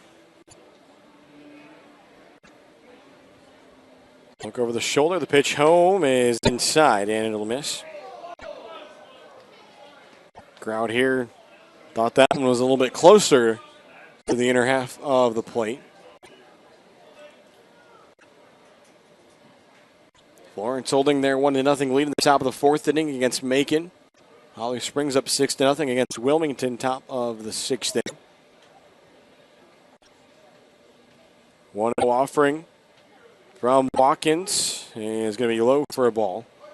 Top of the fifth inning, Gastonia leads Ashboro 4-3. Bottom of the fourth inning, exhibition matchup between Forest City and Catawba Valley. The Owls a 5-0 lead. Lexington County on the scoreboard against Savannah. It's 5-1 in the top of the sixth inning. And High Point Thomasville leads 4-1 against Martinsville in the top of the fifth. Look around your Coastal Plain League out-of-town scoreboard. 2-0 from Gary Watkins. Going to miss as Shamoy Christopher tried to bring it back in and frame it, but couldn't do so. Prestegard looking to try to get on base for the second time tonight.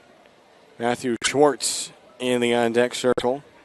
He has walked both times he's been up in this one.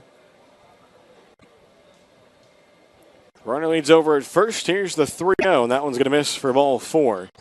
As Watkins can't find the strike zone. So it'll be runners at first and second now for Peninsula.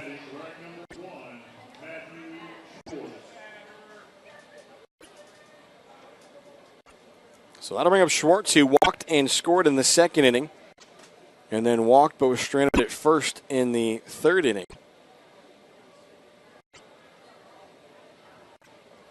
Like Christopher running through the signs. Hawkins look back to second. Here's his first offering. That one will break in there for a called strike.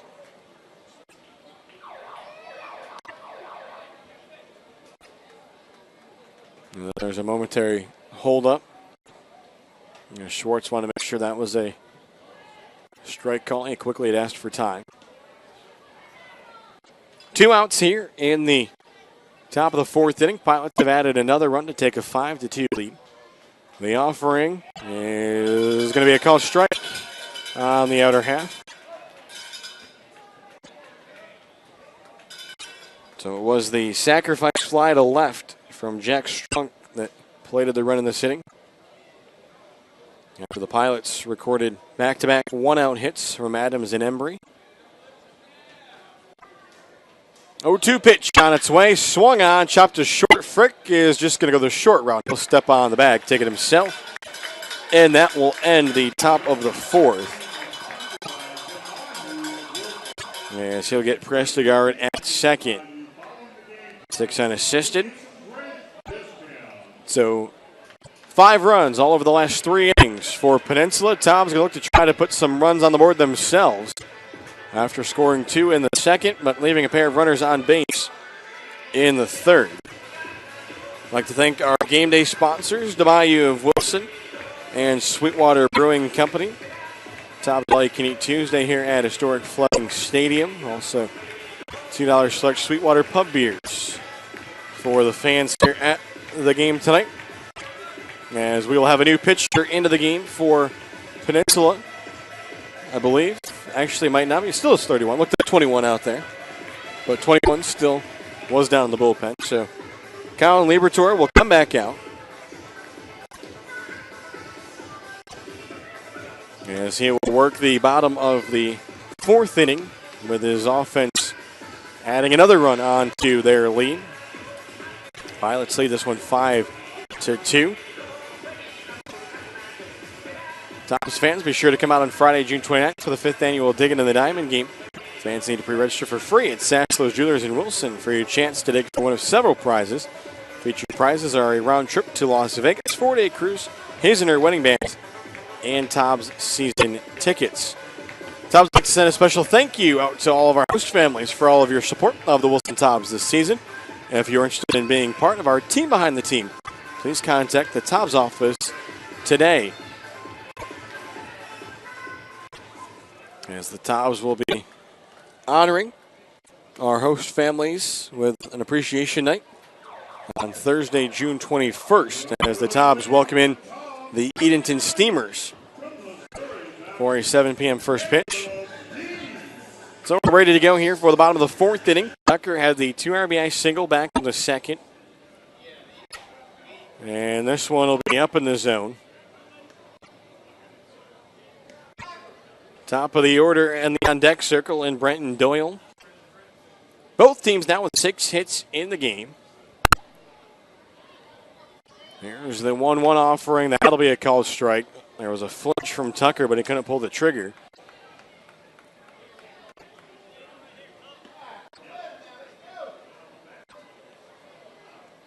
Embry will quickly go through the signs here. Liberatore trying to work around that solo home run. The 1-2 pitch is swung on this one, tailing out to right center. And that one's going to drop. Tucker was thinking too, but he'll have to head back to first. That was a nice effort by Girard out in center, but he just couldn't track it down. Second hit of the game for Antoine Tucker. As the Tobs have a 1-out base runner. Yes, that'll be the 7th hit of the ball game. It'll be at the top of the order, and Hank Morgan will make a trip out to the pitcher's mound. And he will make a call to the bullpen as the end of the line will be reached here for Colin Liberatore, as he'll be responsible for Antoine Tucker on first. So he will not make it through the 4th inning despite his team on top. So he will not be in line for the win. He'll hand the ball over.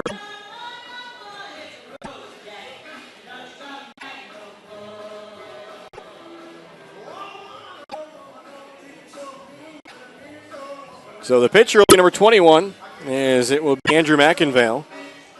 He pitched against the Tobs in the last meeting between these two teams.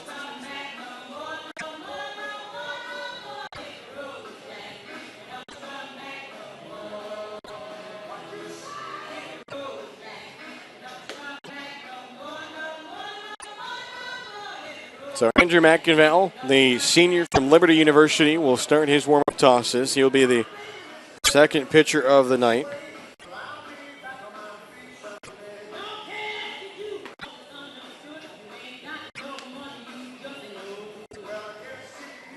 If you look at the numbers for McInvale on the season, this will be his fourth appearance, as he's made one start. Does have one save on the year for the Pilots, no record. Has worked 4 1/3 innings, has struck out 8 batters, an 8.31 ERA. And taking a look at the game log, McInvale tossed 1 inning against the Tobs on June 15th. He gave up a hit, but did strike out 3 batters. So Hank Morgan hoping that he can do the same here, as the Tobs have trimmed the deficit from 3 runs to 2, thanks to the solo home run from Caleb Dean, his first of the season. So that will bring up the center fielder, Brenton Doyle, and he'll hope to be able to have a different outcome here against the reliever McInvale after he went 0 for 2 against the starter, Colin Libertor. So Libertor on the hook here for Antoine Tucker at first. McInvale will set. Takes a peek over the shoulder. The pitch. That one swung on, but fouled out of play first base side. Doyle struck out looking in the first inning and then grounded into the fielder's choice in the second, as it was Tucker out at second, 6-4.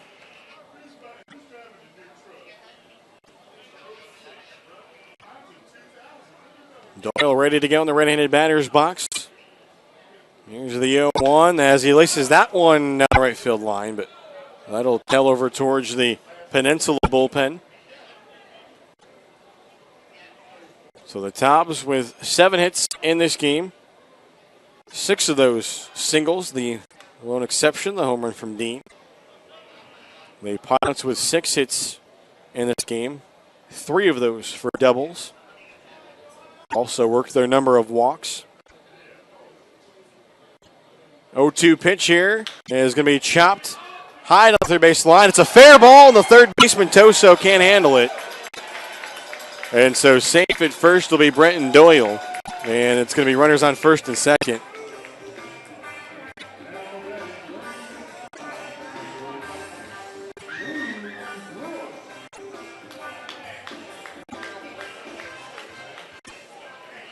So it will be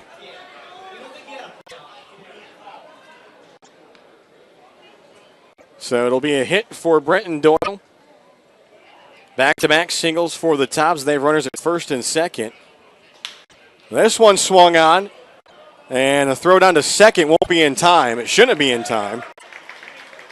So it'll be just an out at first, as Brooks will ground out 3 unassisted to Butler as he stepped on the bag. So that will move Antoine Tucker over to third, and it will move Brenton Doyle down to second. So that'll bring up Kevin McGowan.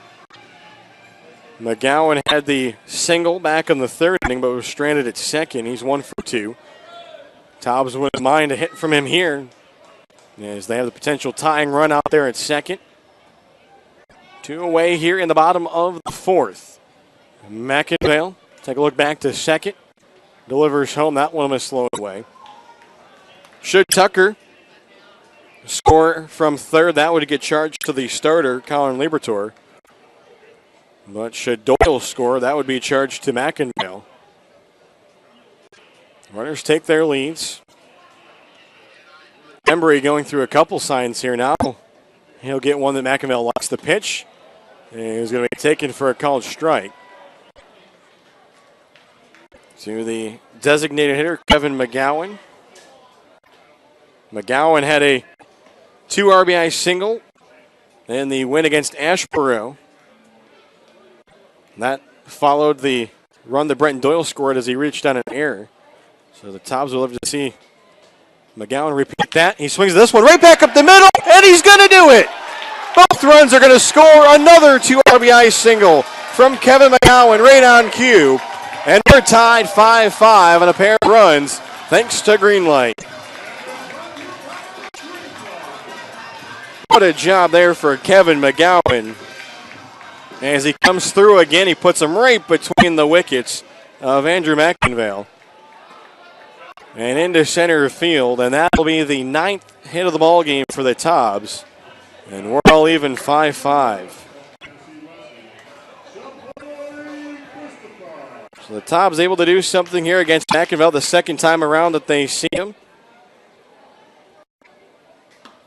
There's both Tucker and Doyle score. So the line will be closed on the starter, Colin Libertor. He'll give up 4 runs in this one, and then the run from Doyle, that'll get charged to McInvale.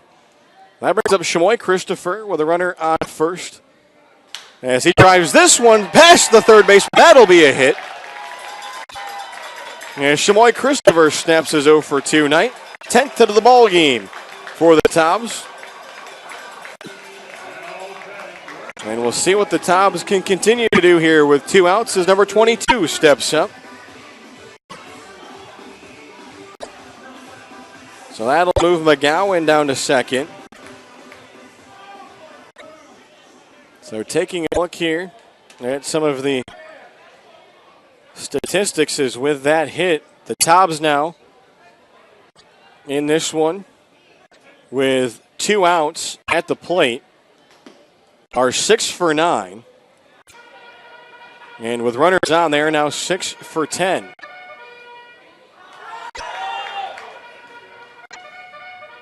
So Shamoy Christopher will lead off first. McGowan off second. The batter is Pat Frick, 1 for 2 in the game. A single in the third, grounded out in the second. The pitch from McInvale is in the dirt. Did he offer at it? And the umpire in the field is going to say he didn't. So he checked his swing.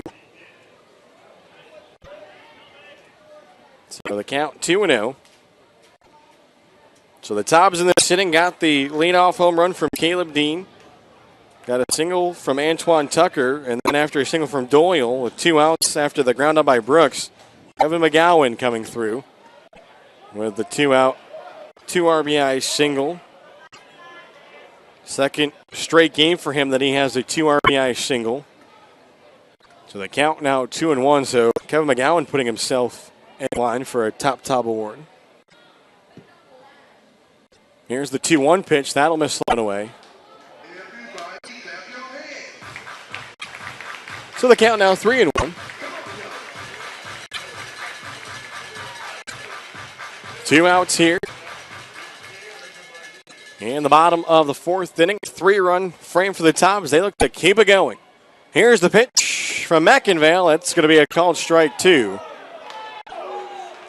And so the count will now be full here. 3 balls and 2 strikes. Frick came through on a 2-2 pitch with 2 outs in the 3rd inning.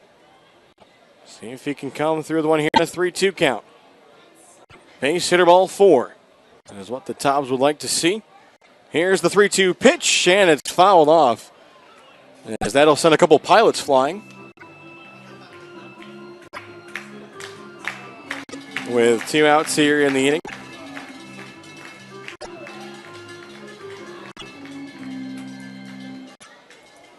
So the Tobs 5 runs on 10 hits. They've committed 1 error for the Pilots. 5 runs, 6 hits, no errors. McInvale will deliver another 3-2, and that one is going to be a called strike 3 as Frick had started to toss the bat away. And so the Tobs will leave a pair of runners on base, as it looks like Brian Hill wasn't all that happy with the call from Darnell Ray. But that will do it. So the Tobs plate 3 to tie it, but they can't go ahead. We'll send this one to a timeout as we're through 4 here at historic Fleming Stadium You're watching Wilson Tobs Baseball here on CPLBaseball.tv. So what makes Mobile Mini the most secure choice for portable storage? It's our all-steel construction, patented tri-cam locking system, and container guard locks that come together to provide the most secure portable storage solution in the business. Our standard containers combine exceptional security with excellent value, utilizing exterior locking bars for access and may require an extra hand. This system is ideal for construction situations where access is infrequent. For even greater ease and convenience, our premium container delivers Mobile Mini's superior security with our easy access design. Doors easily open with one hand, making it ideal for frequent retail or commercial use. Whichever way you go, you can't go wrong. Locking in the superior quality, security, and convenience of Mobile Mini.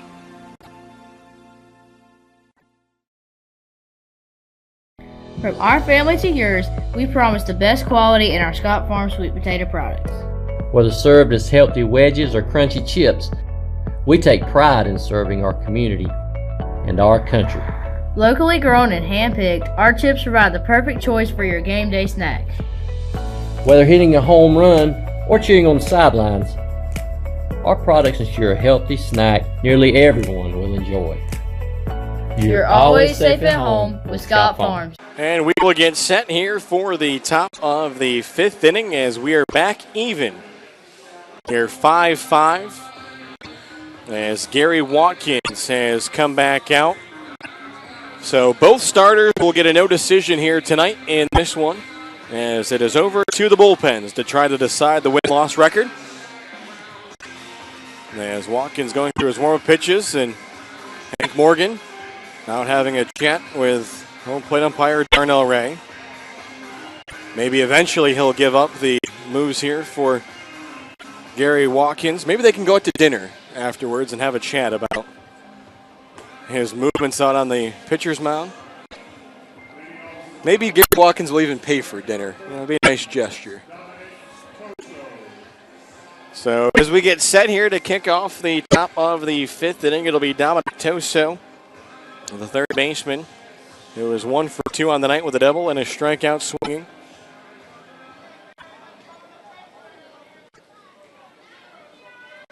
He struck out swinging for the first out of the third. That was against Cody Smith. Here's the first pitch from Watkins. That one makes the batter Toso back up a little bit.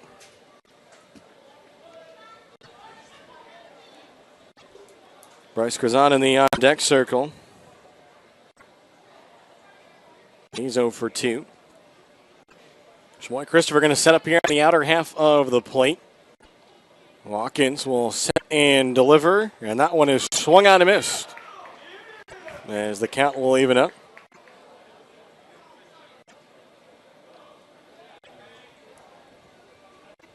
All even here, 5-5. Watkins, the third pitcher of the game for Wilson. Watkins will agree on a pitch. He sets, delivers. That one is swung on, tailing out towards right. Can Freeman get there? He almost overran it, but he's able to bring it in, and that'll be the first out.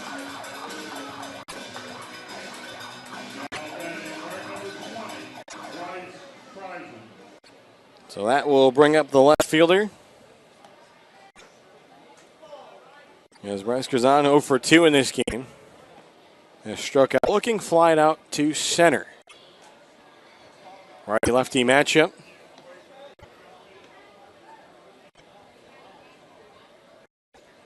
Here's the offering from Watkins. That one will miss.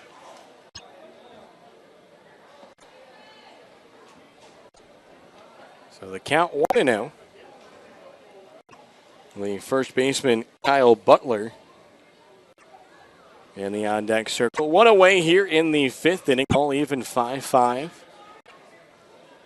Gary Watkins delivers. That'll be called the ball. Thought it was in there for a strike.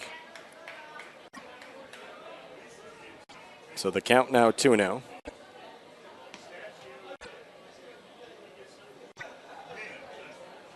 Long looking here for Watkins.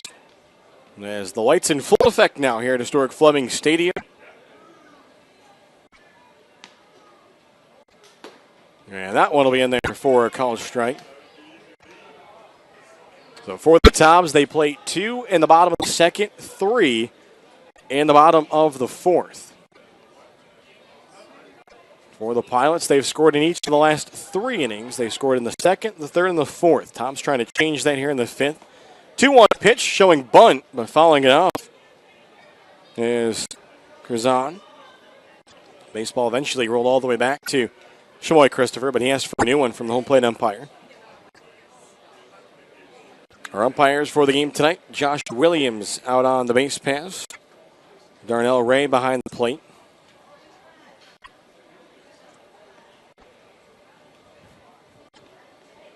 Curzon 0 for 2 in the game tonight. Gary Watkins looking to try to make it 0 for 3. Here's the 2-2 offering. That one swung on a high chopper. Dean is going to play his throw. Is it in time? It is. Dean on that one almost ran into Nestor, who probably could have played it a little bit better, but he had to throw across the body. But nonetheless, the Tobs able to get the out.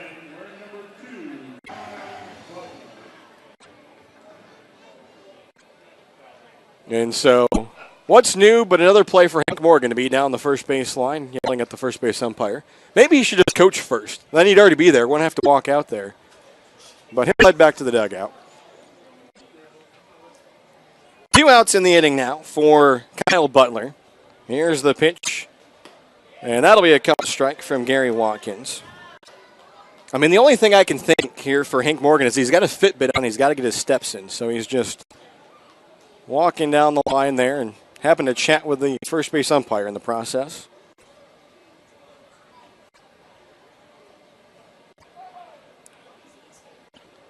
Watkins will deliver that one in the dirt.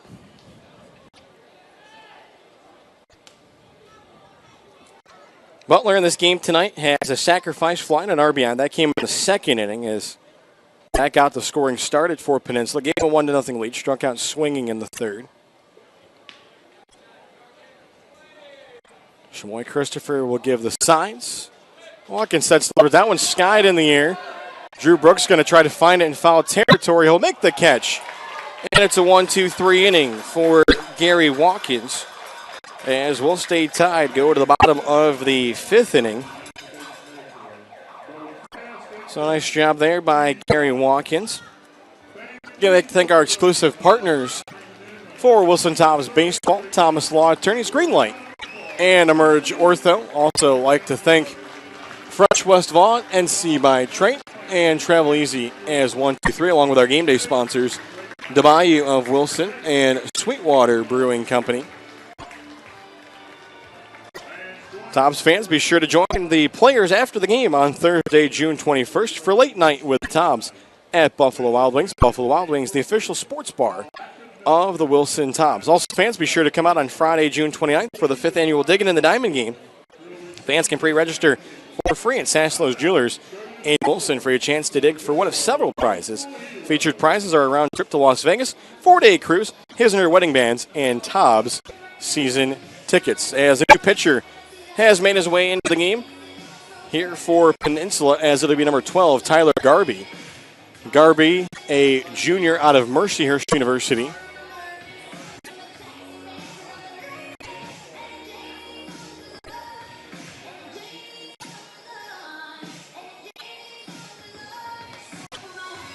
So Tyler Garby, the junior, will be the third pitcher of the game for the Pilots. Take a look at the numbers on the season for Garby.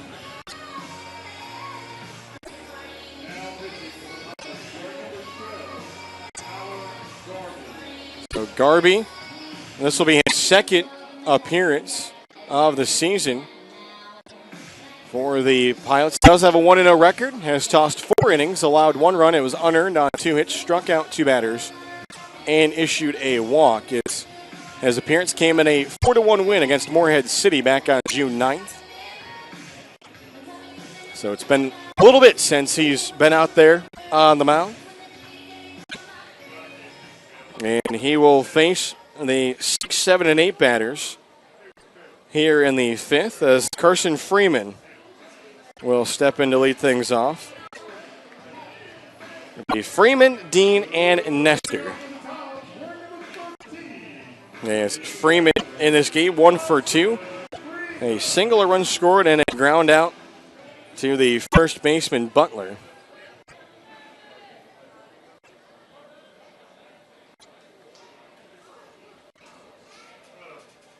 Here's the first pitch, and that'll miss outside from Garby. Garby takes over for Andrew McInvale.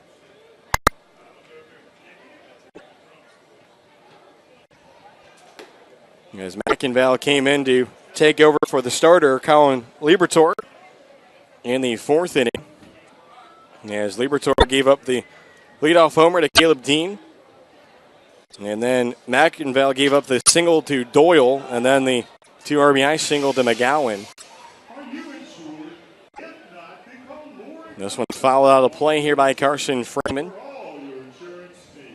Freeman had the single back in the 2nd inning. So a righty-lefty matchup with Embry behind the plate for Peninsula. Here's the offering, and that one's going to be over into the right-handed batter's box. Good eye there from Carson Freeman. Give you a look here at the out-of-town scoreboard across the Coastal Plain League. Bottom of the 5th inning, Florence leads Macon 3-0. Holly Springs an 8-1 lead in the bottom of the 7th against Wilmington. Time asked here by Carson Freeman. Top of the 7th inning, Gastonia leads Asheboro 5-3. Top of the 6th, Forest City leading Catawba Valley 5-0. Bottom of the 7th, Savannah on top of Lexington 5-1. As this pitch will miss in the dirt, and it'll be a leadoff walk for Carson Freeman. Second time he's been on base tonight. And then also top of the 7th inning, a 5-2 lead for High Point Thomasville over Martinsville. So we'll see what Caleb Dean can do. 2 for 2 tonight. A single, a solo home run with a pair of runs scored. As he waits for Carson Freeman to put on that wrist protector. Down there at first. So Caleb Dean ready to go in the right-handed batter's box after the no-doubt solo home run back to lead off the 4th inning over top of the Farm Bureau Insurance Agency side. There's the left fielder. Curzon had went back, gave it a look, but quickly saw that it was going over the wall. A second throw over. As Freeman slides back and head for safely. And now I believe they're going to call a balk. And if they call a balk here, this is going to really set off Hank Morgan. As this here could be a full-fledged, just all-out brawl between Hank Morgan and the home plate umpire Darnell Ray. As heading down to second will be Carson Freeman.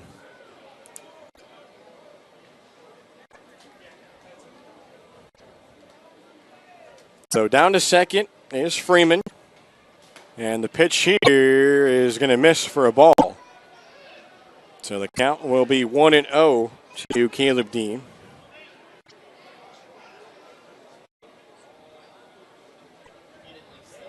Nestor in the on-deck circle. Look back to second, and this one fouled back. Dean, the offering there from Garby. Home plate umpire asking for some more baseballs here. So we're tied 5-5 here as we play in the bottom of the 5th inning. Tobs tied it up with 3 runs in the bottom of the 4th after Peninsula had taken a 5-2 lead. And the 1-1 will be a fastball that catches the outside corner. Caleb Dean taking it all the way in. Freeman has scored once tonight, hoping he can make it a second time. Here's the offering, and that one is going to be a called strike 3 on the outer half of the plate. So that'll be a strikeout for the first out of the inning. So that'll bring up Jacob Nestor.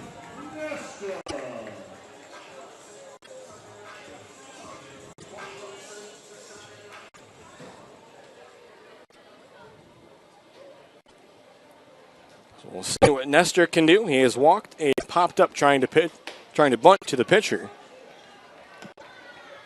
And so the count here will start off 0-1 to Jacob Nestor, number 8 batter in the Wilson Tobs lineup out of Catawba.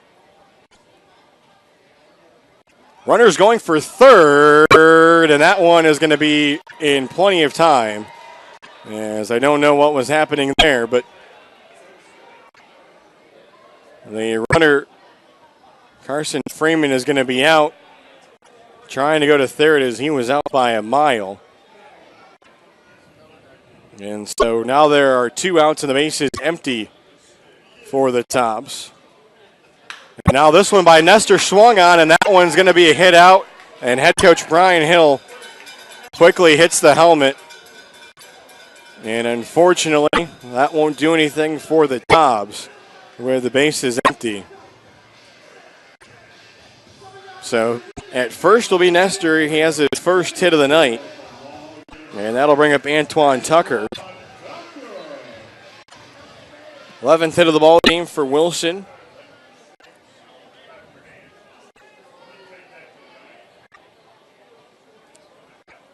So Tucker 2 for 2 in this game. And is now Tyler Garby back to throwing over to the runner at first. Tucker singled, plated 2 in the second inning, singled, scored a run in the 4th. Garby sets and delivers. That one swung on. That's going to be out. They're going to send Nestor for third. Nestor is going to be able to get to third even though the throw comes in. And so the Tobs now with runners at second and third. With 2 outs here as they get a third hit of the game from Antoine Tucker, but now they'll need Brenton Doyle to come through. And man, the Tobs really...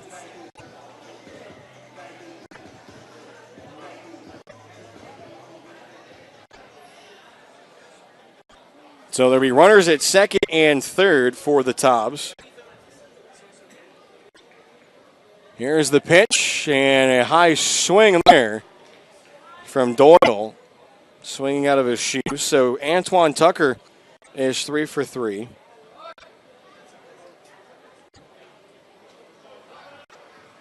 Yeah, it looks like the home plate umpire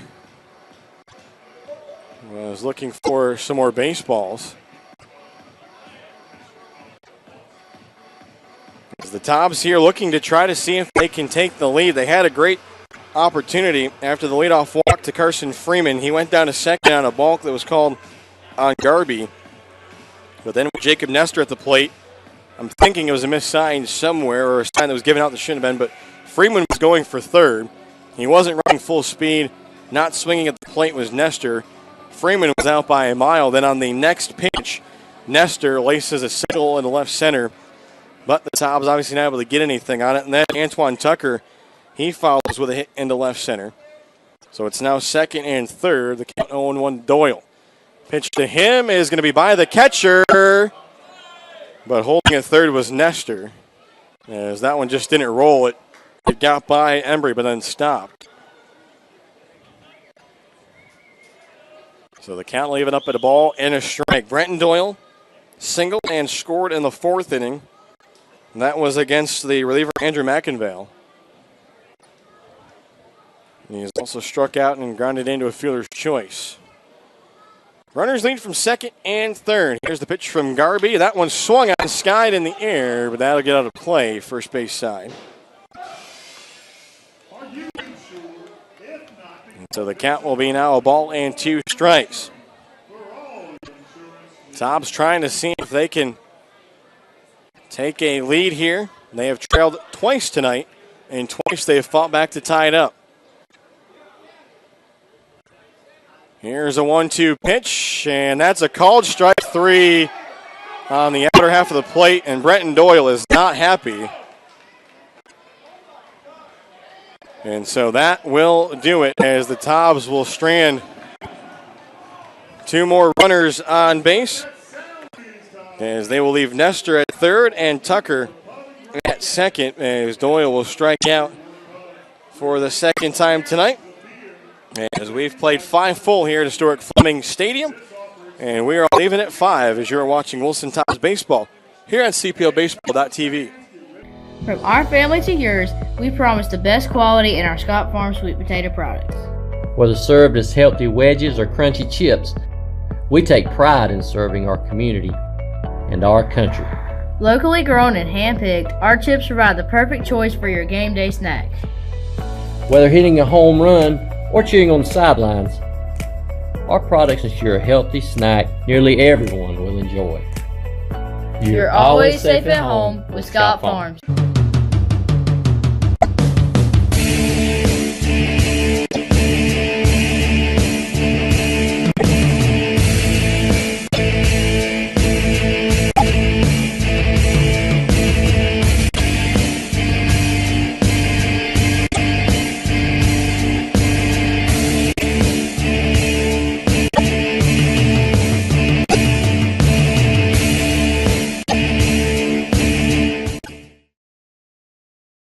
Whenever you have a chance to give back to the community, it's a special day. I just had the opportunity to help a mother and her 3 children move into a home. So Mobile Mini is actually more than just the leader in secure storage and office rentals. We are a community player. Giving back is one of Mobile Mini's core values. It's something that's ingrained in us. I take pride in knowing that my efforts in the community is helping to make someone's life better. As we get set here for the top of the 6th inning, back out there for the Tobs will be Gary Watkins.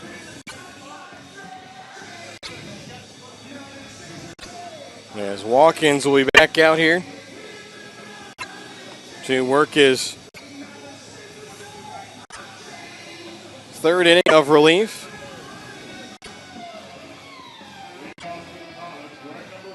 As he came in the 4th, gave up the run that at the time gave Peninsula a 5-2 lead, then worked a 1-2-3 5th. As he will face the 9-1-2 batters, as it'll be Gerard, Adams, and Embry. So it'll be a righty-lefty matchup. Gerard awaits the pitch and will take that one for a ball. Gerard in this game 1 for 2, is single with an RBI. Has also struck out swinging. Struck out the first time that he faced Gary Watkins.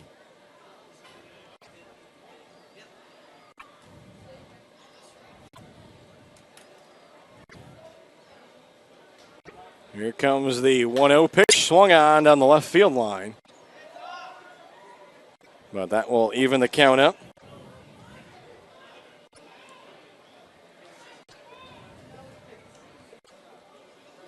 So in this game for Peninsula, 5 runs, 6 hits, no errors. For the Tobs, 5 runs, 12 hits, 1 errors. There's been 2 innings where they've left 2 runners on base. Here's the offering from Watkins. And that one breaks in there for a called strike. Tyler Adams in the on-deck circle. The leadoff batter. 1 for 3 in this one. He has doubled, scored a run, and ground out and flying out. The first, Watkins trying to navigate past Gerard. Here's the 1-2, and that one is swung on, chopped to second. Nestor plays the hop, can make the toss. He does to Dean. And there's one away.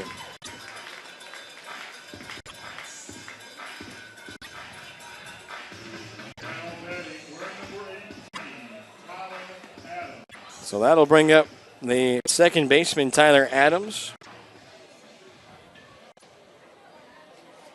Grounded out to short in the first, flied out to left in the second, and then doubled in the fourth.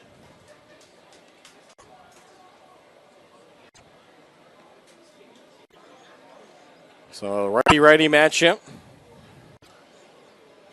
There's the offering, and that one will break in there for a call strike down the inner half.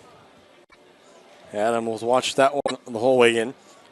Watkins hoping for a different result this time around against Adams after he doubled on him in the fourth. Would score in the sac fly from Jack Strunk.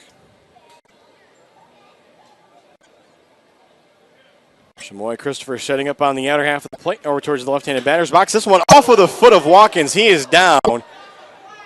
And that is not going to be good. That was square off of the foot of Gary Watkins, and he went down immediately. And safe over at first is going to be Tyler Adams. And so that will be a tough luck hit that Gary Watkins will give up as quickly the trainers were out of the dugout for the Tobs. And that one was square off of the foot. Talk about a comebacker. That was one right there to complete definition. And so Watkins is actually going to be helped off here by the trainers, as he is putting pressure on it, but not very much. And so it will be a one-out single for Adams. It'll be a second hit of the night.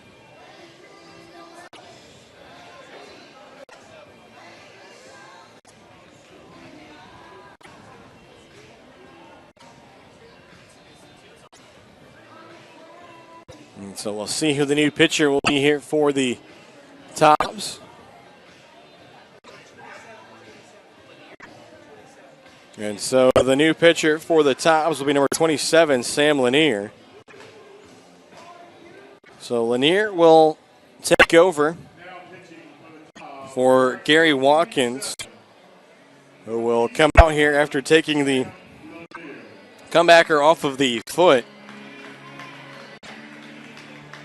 And that one had gone so good that it ricocheted over in foul territory in the first base side.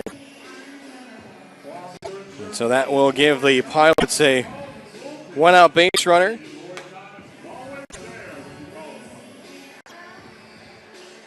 So for Lanier, he'll be the fourth pitcher of the night.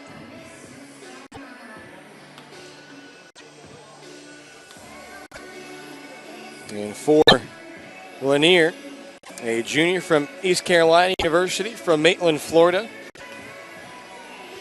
So we'll try to work around the one-out base runner. As for Lanier, out of the bullpen for the Tobs, this will be his second appearance. He tossed an inning in his first appearance, gave up 2 runs on a hit, walked 3 batters, and struck out 2. As he will go through his warm-up tosses, and he will face the catcher, Jonathan Embry, who has been on base 3 times tonight. He has walked, reached on an error, and singled. And Sam Lanier going to try to see if he can change that. So we hope the best for Gary Watkins, who said was being helped off the field by both of the trainers for the Tobs, was putting light pressure on the foot, but not very much. And that's a case here where it seems it was due to an injury. Lanier getting as many pitches as he needs to warm up. I believe he signaled to the umpire that he only needed 2 more. Looks like he'll take just 1, so that will get us going.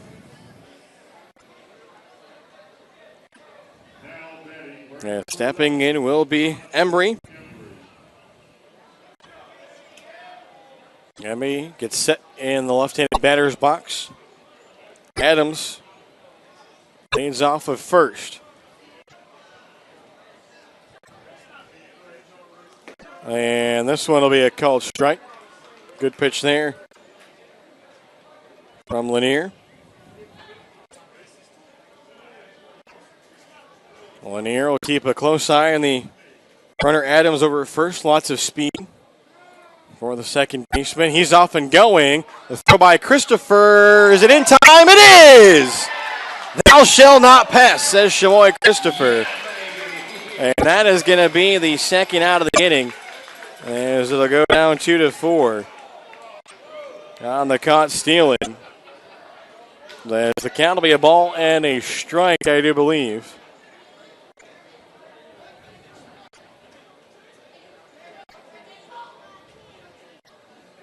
So a long look in here for Lanier. There's the offering. That one is swung out and missed for strike 2 as Lanier goes with the breaking ball. So 2 outs in the inning.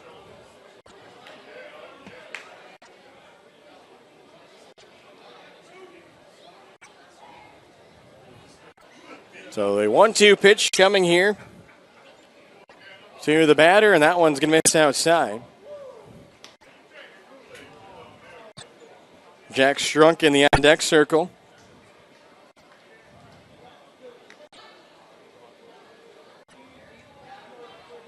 Lanier gets the signs from Shamoy Christopher. The pitch is swung out. They say by the home plate umpire.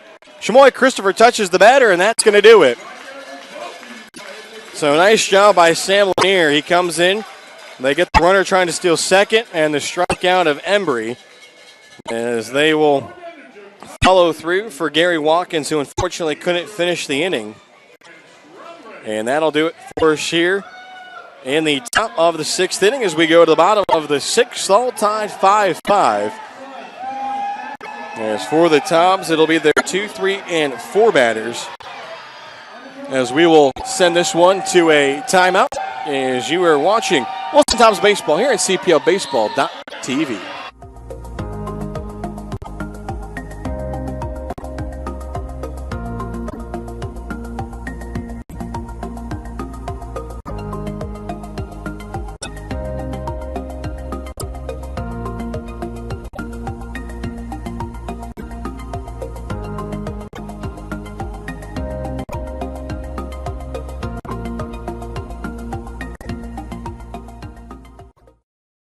From our family to yours, we promise the best quality in our Scott Farm sweet potato products.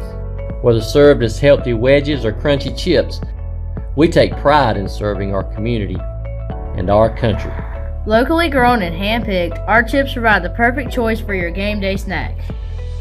Whether hitting a home run or cheering on the sidelines, our products ensure a healthy snack nearly everyone will enjoy. You're always safe at home with Scott Farms. And welcome back, ladies and gentlemen. Doug Page along with you here as we're locked in a 5-5 game here at historic Fleming Stadium. Third meeting of the season between the Peninsula Pilots and the Wilson Tobs as the Tobs lead the season series 2-0, but both of these teams tied atop the CPL North Division standings with identical 9-5 records. And so for the Tobs, leading things off will be the third baseman, Drew Brooks. As it'll be Brooks, McGowan, and Christopher. Drew Brooks 0 for 3 in the game, looking to try to turn that around. As he will work against Tyler Garby, who is back out there. Also give you a look here at the Coastal Plain League out-of-town scoreboard. As this one is swung on. First baseman got it, his throw. And Garby is able to catch it and then step on the bag. That was a nice ranging play by Butler, the first baseman. And there is one away. So that'll bring up Kevin McGowan, who is 2 for 3 on the night. McGowan flied out to left in his first at bat, then singled in the third, and singled and brought home 2 runs in the fourth. And that got us tied at 5-5. Garby set to deliver his first pitch to McGowan. That'll be up in the zone. Tobs had a great chance in the 5th inning with a runner on second and one away, but base running miscue led to Carson Freeman being out trying to steal third. Then the next pitch, Jacob Nestor sent one into left center. And then the next at bat, Antoine Tucker, he sent one in to left center. But all ended with Brenton Doyle being called out on strike 3. 1-1 count here to the batter, McGowan. Yeah, the base is empty. And that one was up in the zone, up above the letters. So a good take there for McGowan. Shmoy Christopher in the on-deck circle. He broke his 0 for 2 night with a single to foul McGowan in the fourth. Garby is offering here, swung on. That was hit out to left. Left fielder going back for it at the wall, and he made the catch right on the warning track. Curzon looked like he was looking up there at the wall and then right at the Chesson Agency sign. He was able to reach out and pull it in as McGowan trying to go opposite field. So that will be an F7. And so that'll bring up Shmoy Christopher. 1 for 2 in the game. A pair of strikeouts and then the single. First pitch here will be a called strike from Garby. So 5 runs, 7 hits, no errors for Peninsula. 5 runs, 12 hits, 1 error for the Tobs. Here's the 0-1. That one is going to be off of Shmoy Christopher, and now he takes a look out at Garby. And the home plate umpire, Darnell Ray, going to walk a little bit down the first baseline with Shmoy Christopher. So with that hit by pitch for Shmoy Christopher, that's the second time this year he's been hit by a pitch. The 11th time that a Tob has been hit. So I'll give him a 2-out base runner. And that will bring up Pat Frick, who's 1 for 3 tonight. A ground out to second, a single, and a strikeout looking.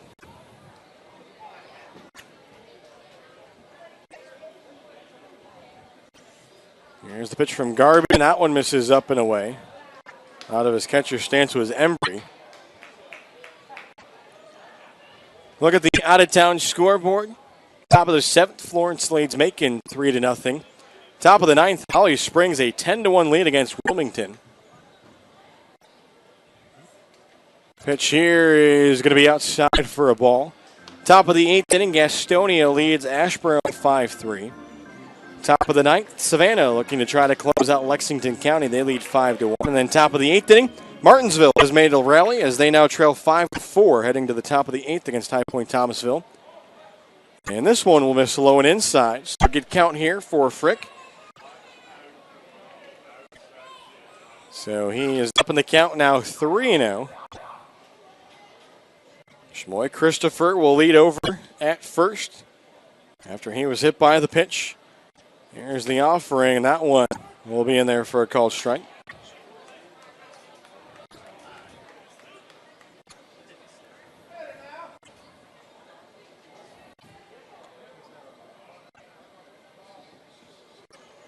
So the count now 3-1. Garby's offering is going to miss for ball 4. And so that'll put back-to-back 2-out runners on base.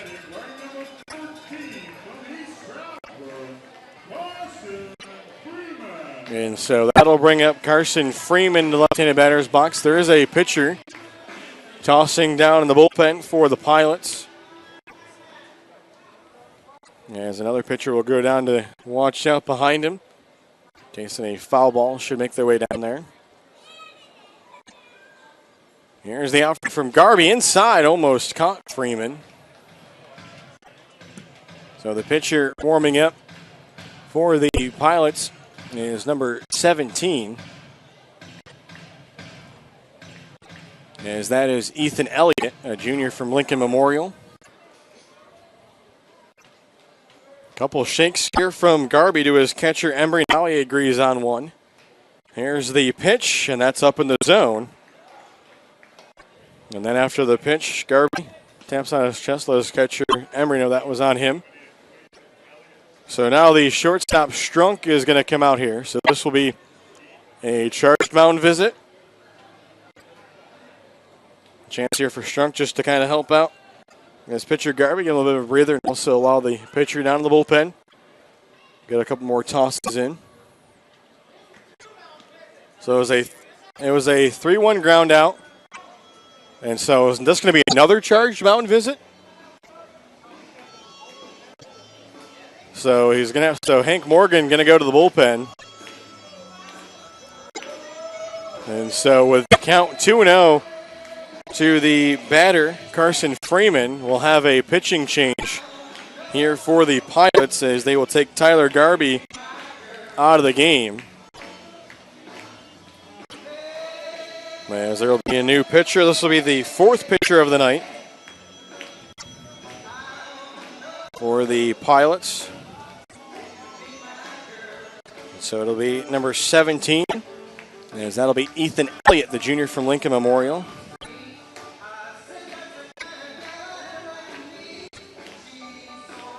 Which are the numbers on the season for Ethan Elliott. So they come in for the lefty-lefty matchup. Elliott on the season, this will be his 6th appearance. All in relief, does have a save this year for the Pilots. 6 innings pitched, has allowed 3 hits, no runs, struck out 13 batters to 2 walks. A 19.50 K per 9 ratio. So he has been very efficient, even though he's allowed the 3 hits. So the Tobs here with some left-handers coming up. And if they want to come through with the big 2-out play, going to have to try to do something against Ethan Elliott that hasn't been done this season in 6 appearances. Score a run against him. So the count will be a little bit in the favor of Carson Freeman as it is 2-0. Joy Christopher, the runner at second after he was hit by the pitch from Garby. Frick, after the walk, stands at first. Freeman has singled, grounded out, and walked. And this one, lefty-lefty matchup now. Here's the 2-0. And that one in there for a called strike.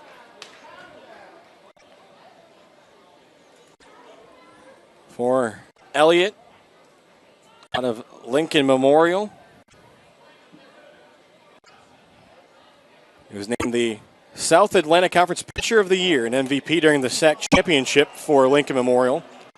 He led the all-SAC pitchers with 81.2 innings pitched, had 106 strikeouts, which was an LMU program record and ranked him 3rd nationally. So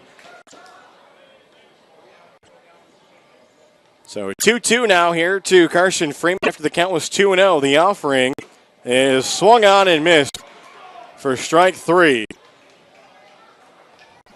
So 3 strikes delivered by Ethan Elliott.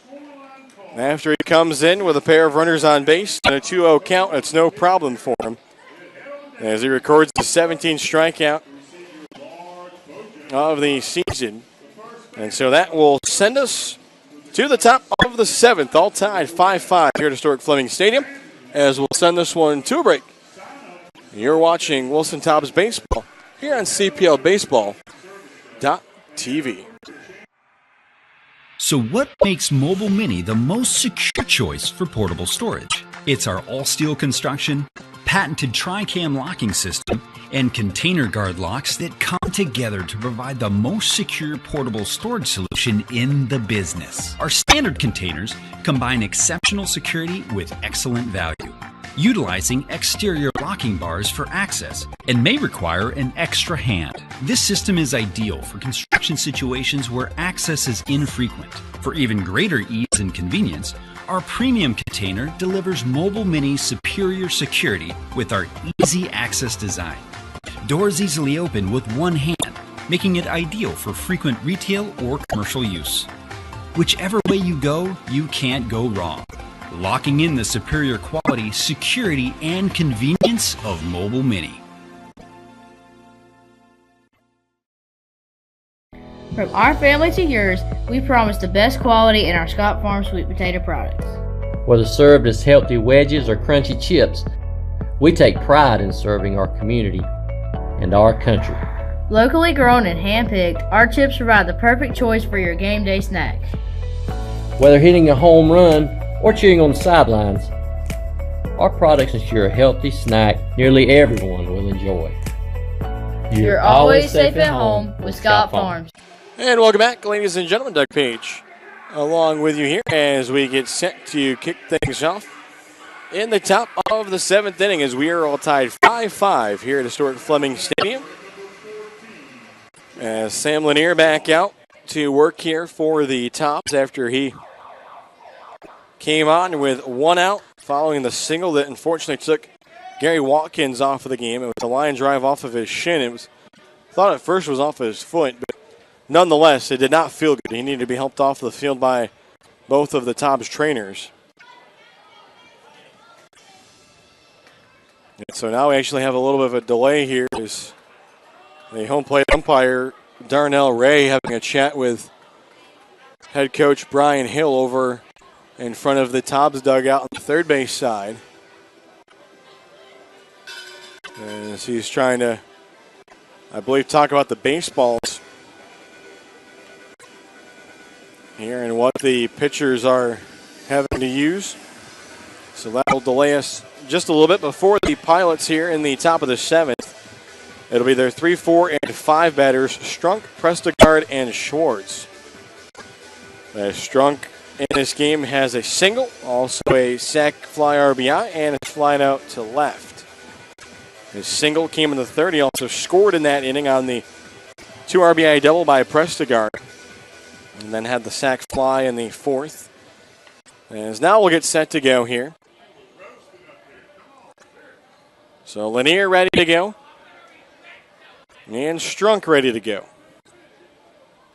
Here's the pitch, and that one's going to be slow and away. Shamoy Christopher will toss it back out there. So neither team has scored since the Tobs rallied to tie this one with 3 runs. Coming in the bottom of the fourth inning. This one swung on at Drew Brooks as that one scoots away. And now looking for second, Strunk, but he's going to turn back. As that was a laser.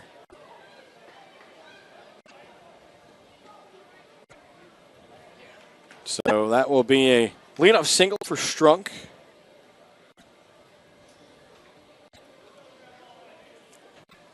And that'll bring up Cole Prestegard, who will step into the left-handed batter's box.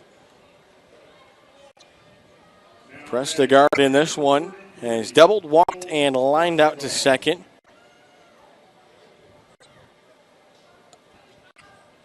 He works here with a runner on first.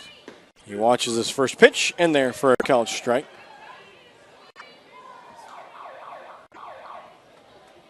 That was the 8th hit of the ball game for the Pilots. And the first given up by Lanier in this one. This one swung on, hit to second, or hit to short, but it's past Frick. Out into center, but they're going to have to hold the runner Strunk. As quickly getting there was Doyle. And so Prestegard, his second hit of the game. 9th hit for Peninsula. And so Peninsula has something cooking here with nobody out. In the top of the 7th, and that'll bring up Matthew Schwartz. But first we will have a pitching change. As walking out and making the sign was Brian Hill. Even though I don't think the umpire had saw it, but now he'll show him the signal. So that will be the end of the line for Sam Lanier.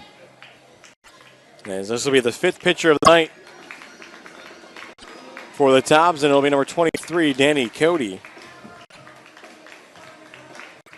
So Danny Cody will come in with the runners on first and second and nobody out.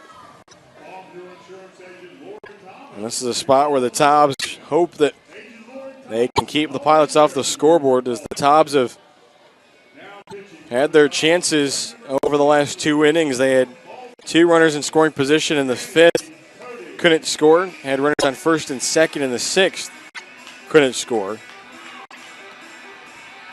And so Danny Cody will go through his warm-up pitches here as he will face the right fielder, Matthew Schwartz.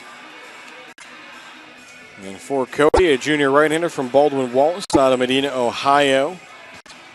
On the season, a 9 ERA. Does have a 1-0 record. This will be his 5th appearance. All of them have been in relief. He has tossed 6 innings, allowed 10 hits, 7 runs, 6 of those earned. Struck out 9 batters while issuing 2 walks. See if we have any final scores to pass along from across the Coastal Plain League. Top of the 8th inning, Florence leading Macon 3-0. Final as Holly Springs defeats Wilmington 10-1. The Tobs will see Wilmington tomorrow night on the road. Top of the 9th inning, Gastonia trying to close out Ashburn. They lead 5-3. A final between Forest City and Catawba Valley as the Owls pick up an exhibition win, 5-0. And the Savannah Bananas defeat the Lexington County Bloatfish 5-1. And bottom of the 8th inning, High Point Thomasville has added a pair of runs to take a 7-4 lead over Martinsville going to the bottom of the 8th. And as Danny Cody has finished his warm-up tosses, he will face Schwartz with runners on first and second and nobody out after singles from Strunk and Prestegard. Schwartz has been on base twice tonight, walked in the second, walked in the third, and then grounded into a fielder's choice in the fourth.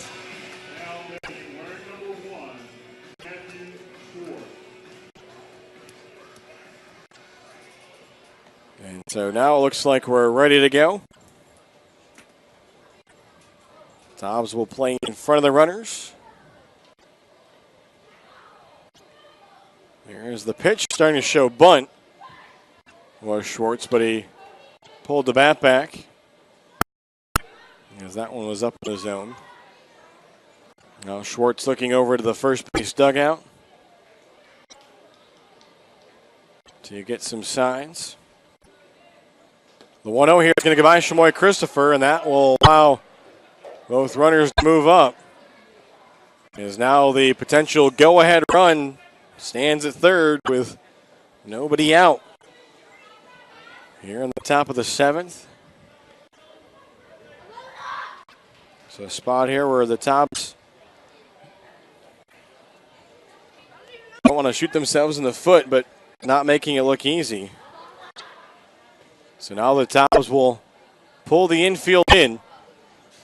2-0 coming here from Danny Cody. That one swung on, chopped off of the glove. See if they're going to go home. They go to first and not able to get his foot on the bag. At first was Caleb Dean. And so the run will score from third. Drew Brooks had it deflect off his glove. Patrick Frick threw to first. And now head coach Brian Hill going to go out and have a chat with the umpire in the field.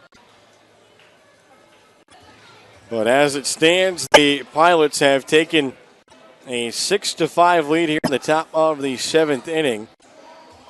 As Strunk scores from third.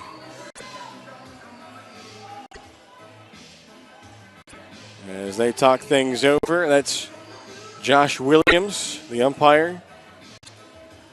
Brian Hill trying to plead his case. See if anything comes of it. As Josh Williams just letting Brian Hill plead his case out there. Home plate umpire Darnell Ray just standing a little bit up the first baseline.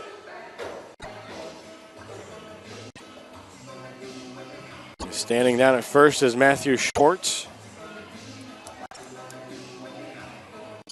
And so Brian Hill will give the wave of the hand to Josh Williams. And so Strunk scores from third. Prestegard stayed at second, and then the runner Schwartz reached at first.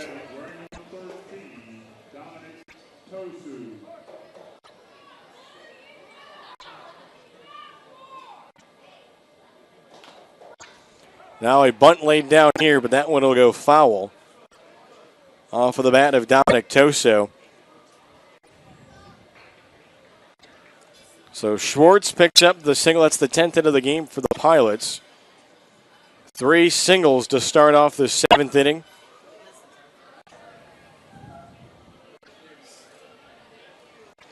And now showing bunt here again was Toso. He got a piece of it and then followed it back as he couldn't pull the bat back. So it's runners at first and second now. And the Tobs really looking to 3 really good opportunities they've had over the last 2 innings where they could have potentially jumped ahead but just couldn't find the hits at the right time. Here's the 0-2, and that one's going to miss. Toso taking all the way. Toso double scored in the second, struck out in the third, flied out straight in the fifth. Here's the pitch, and that's a called strike 3 out the outer half. And so that's an Edward Jones, Chris Collins strikeout for Danny Cody. So that run, that Strunk scored, that'll be charged to Sam Lanier. As that had given the Pilots a lead.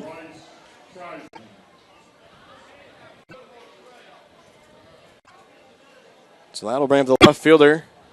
As it'll be Cruzan. This one swung on a high chopper down through. That's going to be a fair ball. They're going to send the runner around. Here comes the throw from Tucker. It's not going to be in time. Now the throw into third. That goes into left field. But everybody's going to be safe. The runner at third was already there.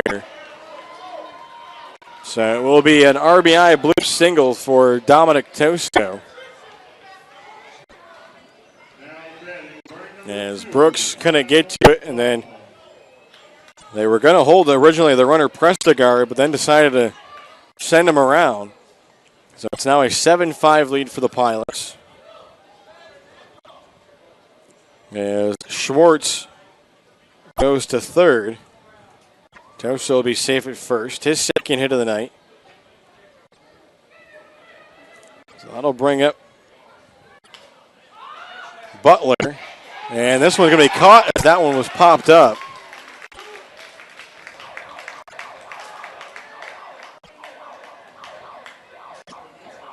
So that will bring up the number 9 batter, Cole Girard.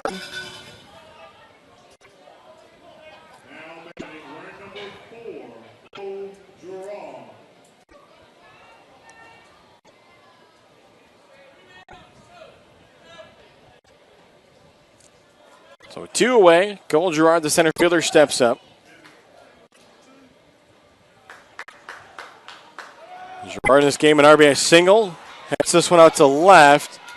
And that will be made by Antoine Tucker. So Danny Cody gets out of the inning, but not before the Pilots plate 2 to take a 7-5 lead as we head to the 7th inning stretch here at historic Fleming Stadium.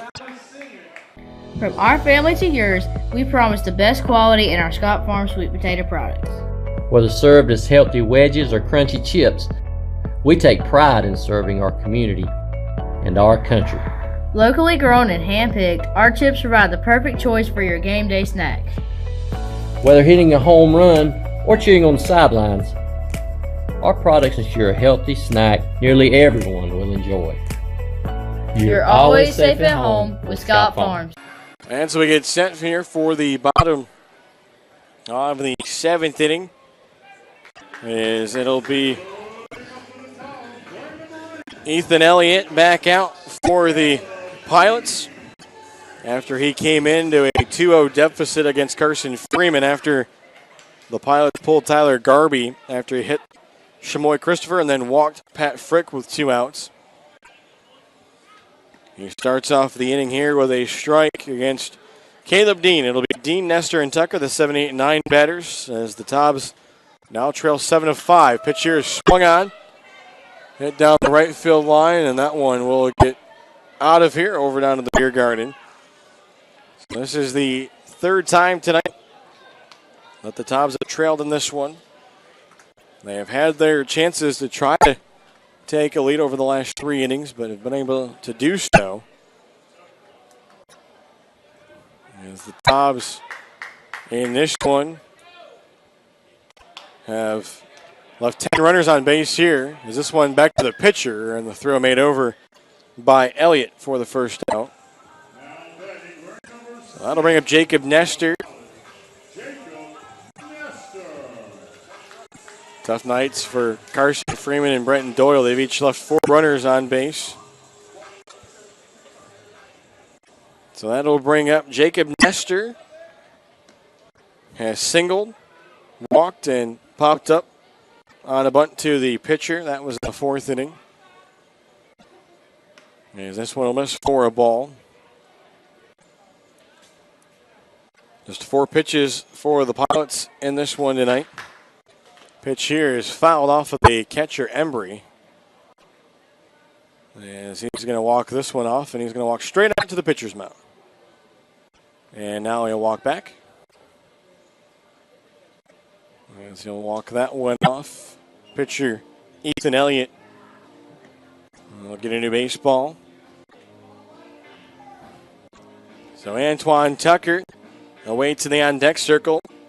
He's got a 3-for-3 night going for the Tobs.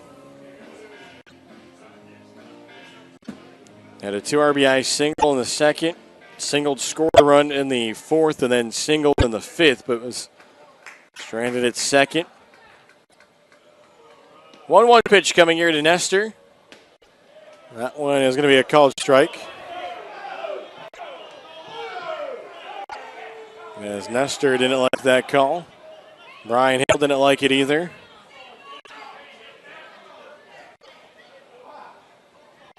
Ready to go is Ethan Elliott. Here's his pitch. And that one will miss up in the zone. So that'll even the count up.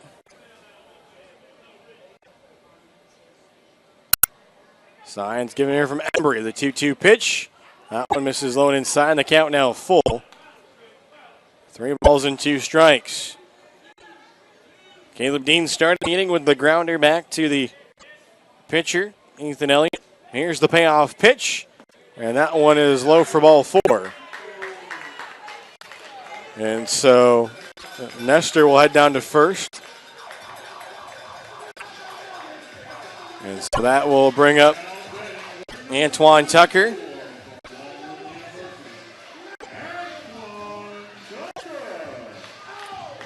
So for Ethan Elliott, he doesn't do it all that often. As on the season, that'll be just his 3rd walk. Now he keeps an eye on Nestor over at first. Tosses that in there for a strike. The high leg kick might be tough for Nestor to get a good read off of the pitcher. But Antoine Tucker trying to keep his perfect night going. And this one misses inside. As the count will even up. Good take there from Tucker. Top of the 9th inning. Florence leading Macon 3-0 at home. So to try to close out the Bacon. Throw over here, bottom of the 9th. Gastonia trying to close out Ashboro, but Ashboro has plated a run. It's now 5-4. And bottom of the 8th inning, Martinsville at home trailing 7-4 against High Point Thomasville. 1-1 pitch on its way to Tucker. Swings at that one, and he's got a 4-for-4 night. Antoine Tucker in the number 9 spot has 4 singles. And we've got runners in first and second with 1 out. And so that'll bring up Brenton Doyle. As Doyle came up with runners on second and third in the 5th inning, struck out looking. He came up in the 2nd inning with runners on, grounded into a fielder's choice. Does have a hit on the night, a single in the 4th. Pitch here, swung up. That's it out to right center. That's going to drop. 1 run is going to score. Tucker, unfortunately, was only going to be able to get to 3rd. But it's going to be an RBI double for Brenton Doyle, and it's now 7-6 on a run powered by Greenlight.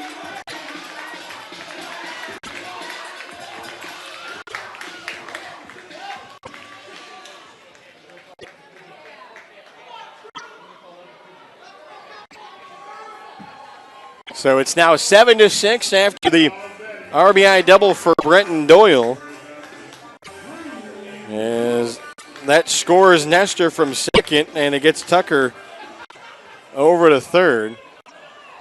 So for Brenton Doyle on the season, that'll be RBI number 11, which now gives him the team lead over Drew Brooks, who is at the plate. And with that double, Brenton Doyle now with 3 on the season. So the infield is now in for the Pilots. The count 1-0 to Drew Brooks.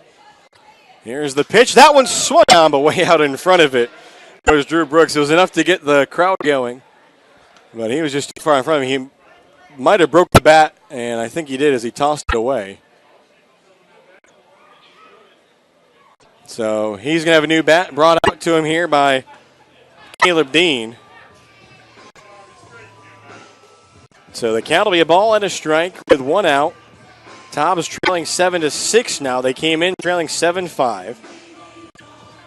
2 hits here in the inning against the reliever, Ethan Elliott, who came into this game having allowed just 3 hits in 6 innings. Here's the 1-1, and that one's low inside for a ball. No action down in the bullpen, so Hank Morgan riding his reliever, Ethan Elliott.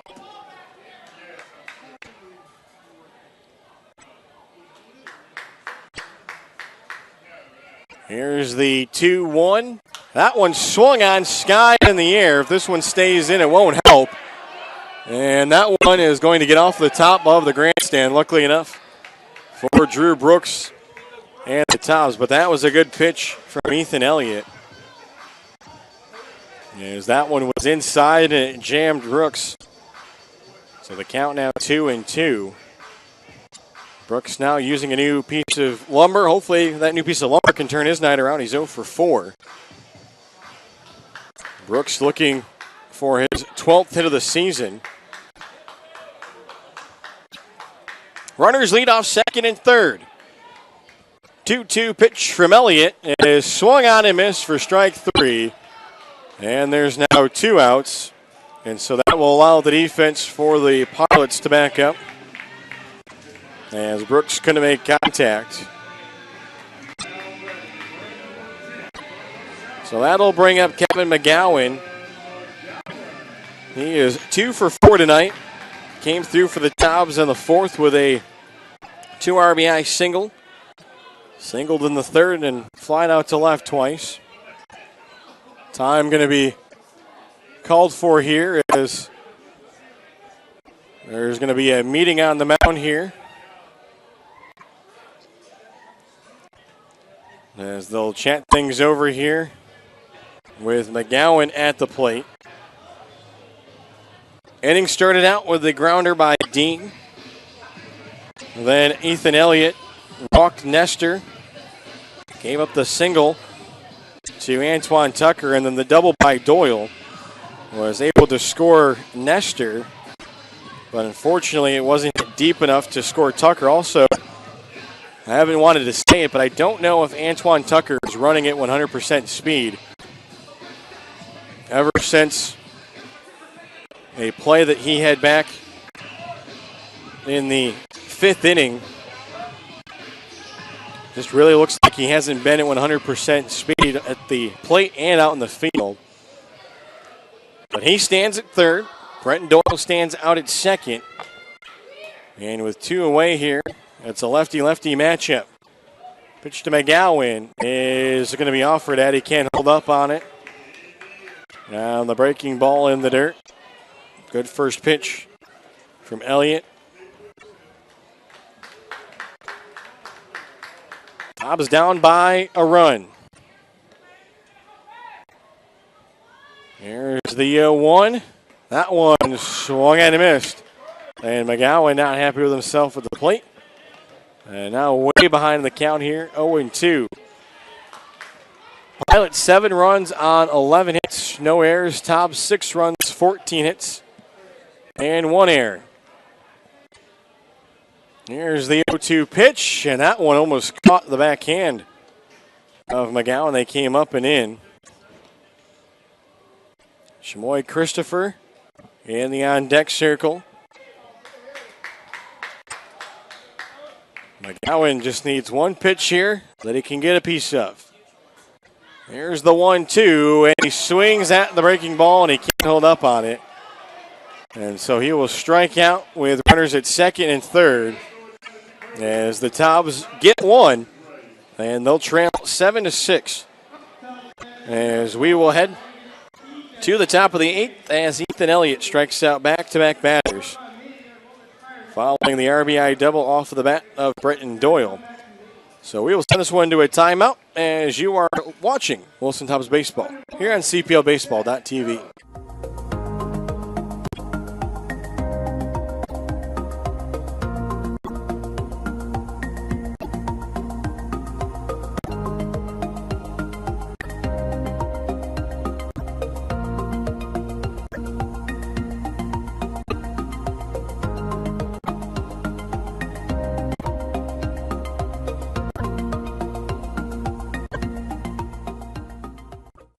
From our family to yours, we promise the best quality in our Scott Farm sweet potato products. Whether served as healthy wedges or crunchy chips, we take pride in serving our community and our country. Locally grown and hand-picked, our chips provide the perfect choice for your game day snack. Whether hitting a home run or cheering on the sidelines, our products ensure a healthy snack nearly everyone will enjoy. You're always safe at home with Scott Farms. Hey, welcome back, ladies and gentlemen. Doug Page along with you here as we get set for the top of the 8th inning here at Stuart Fleming Stadium. The Peninsula Pilots holding a 7-6 lead against the Wilson Tobs. Wilson was able to get a run in the bottom of the 7th after Peninsula plated 2 in the top of the inning. And they left a pair of runners in scoring position. As the Tobs have now left 12 runners on base tonight. And we'll have a new pitcher for the Tobs, as it'll be number 30, Jared Gallagher out of Central Connecticut State. As for Gallagher on the season, a 0 ERA. This will be his 7th appearance. Does have 1 save. Has worked 5 2/3 innings. Has allowed 4 hits, 1 run. It was unearned. And has struck out 7 batters to no walks, as the run that he allowed was against the Peninsula Pilots back on June 15th. And the first pitch here will start off for a ball to the top of the order for Peninsula as Tyler Adams is in there. 2 for 4 tonight with a run scored. Is this one going to miss? Adams jumps ahead in the count. Adams doubled in the 4th, scored a run, then singled in the 6th, but was caught stealing second. That was after Sam Lanier came in. Count now 2-1. Gallagher, the lefty, delivers to the right-handed batter, and that one breaks Sloan inside. So the count 3-1. Catcher Jonathan Embry in the on-deck circle. He's been on base 3 times tonight. The only time he hasn't been on was when he struck out to end the 6th inning. 3-1 pitch is going to miss. So that'll be a leadoff walk. First walk this season allowed by Jared Gallagher. Now batting, wearing number 11, Jonathan Embry. So that'll bring up Jonathan Embry. Walked in the 1st, reached on an error in the 3rd, singled in the 4th.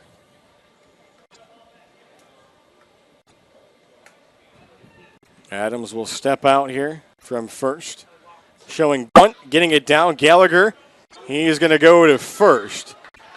And he'll get the out.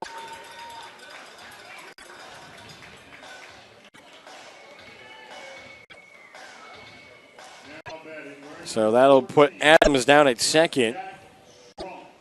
As covering nicely over at first was Caleb Dean. So that'll bring up Strunk, who started off the 7th inning with a single. Came around to score on the RBI single from Matthew Schwartz. He has also got an RBI and a sac fly tonight. Pitch here from Gallagher is swung on up the middle. And Nestor let the ball get by him, and that's going to allow a run to score. As Adams is going to score from second, as Nestor was thinking about trying to go to third before he made sure he had the baseball. And so that will give the Pilots back a 2-run lead. As that will be an E4.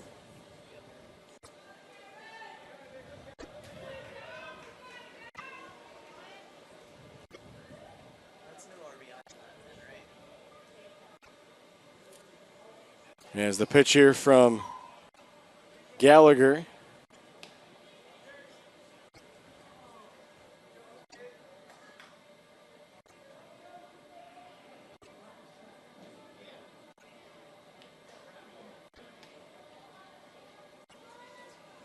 So the count will be a ball and no strikes here.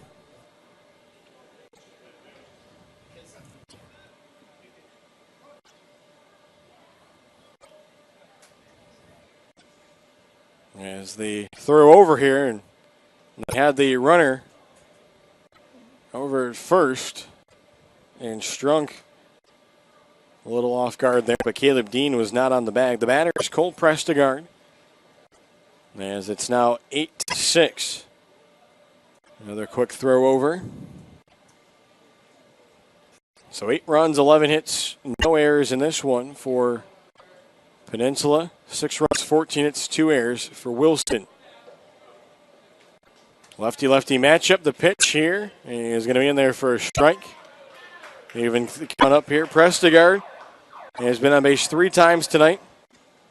Lined out to second. Has also doubled in a pair of runs, walked and singled, and then scored in the 7th inning. And this one starting to offer at it. Prestegard, but he held up on it. So Strunk at first after reaching on the defensive miscue by Nestor as Adams was running for third. Got past him out into center, and then Adams getting the wave around third. This one will catch the outside part of the plate. Count will leave it up here at 2 balls and 2 strikes. There's 1 out in the inning after the sacrifice bunt that was laid down by Embry. Gallagher went to first to record the out. Boy, Christopher will go through the signs. There's this one fouled back. And that actually is going to make its way down towards the third base coaching box. Shmoy Christopher was going to toss that baseball out to Gallagher, but after inspecting it, tossed that one out. So now Gallagher will get one that'll work. And that will allow the home plate umpire to make the signal for some more baseballs. So 3 runs over the last 2 innings for the Pilots. And a throw over. Racing back with Strunk. Tobs were down 7-5. Scored a run to get it to 7-6. Pitch here is swung on, tipped into the glove of Shmoy Christopher, and that's the second out. And Edward Jones, Chris Collins strike out for the second out. So that will bring up Matthew Schwartz. Now batting wearing number 1, Matthew Schwartz.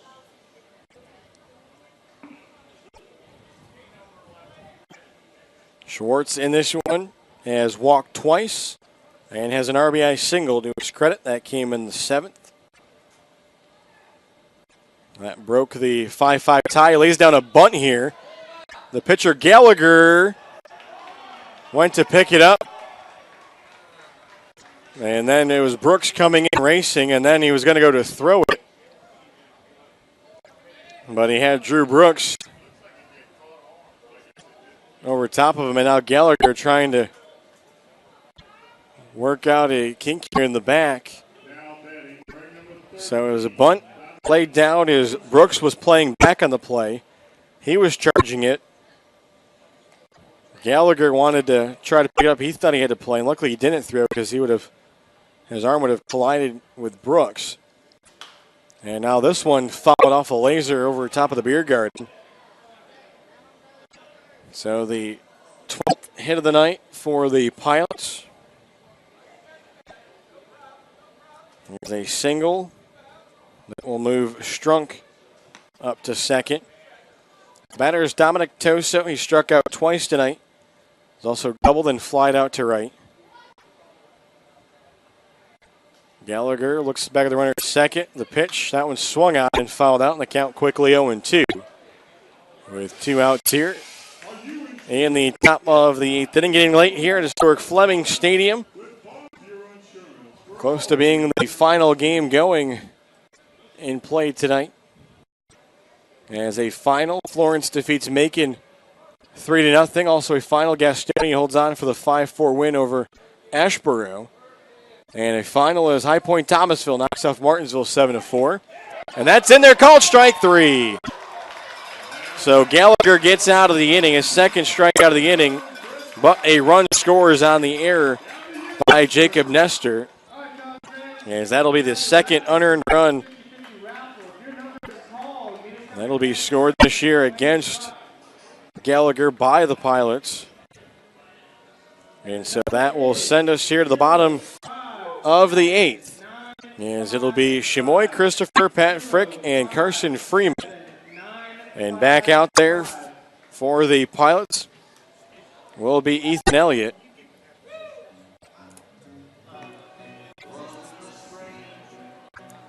So Elliott will go through his warm tosses, even though there was a pitcher heading down the way of the bullpen for Peninsula. The Tobs did score a run against him in the 7th inning, as they had to walk, a single, an RBI double from Brenton Doyle, but then Elliott responding with back-to-back strikeouts against Brooks and McGowan. As that run that was scored against Ethan Elliott, the first he had allowed this year, he'd been perfect through 6 2/3 before seeing his streak of not allowing any runs come to an end. And so Elliott looks like he is ready to go. And Shamoy Christopher making his way up. So it's back to a 2-run advantage for Peninsula. For Peninsula in this game, 2 runs in the 2nd, 2 runs in the 3rd, a run in the 4th, and then they plated 2 in the 7th, 1 in the 8th. Here's the first pitch, and that's going to be slow and outside.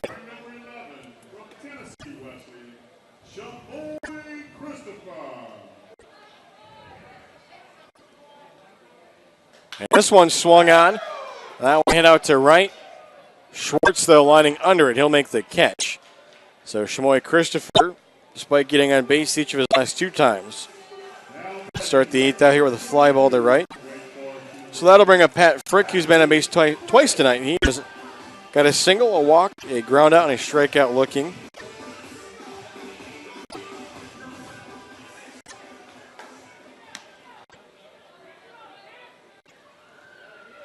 Getting ready here is Elliott. His pitch. That'll be outside for a ball.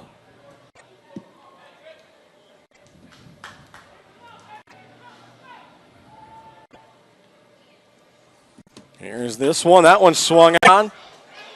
And that one hit out to center. And Gerard will make the catch. And they're quickly 2 away here for Ethan Elliott and the Peninsula Pilots in the 8th inning.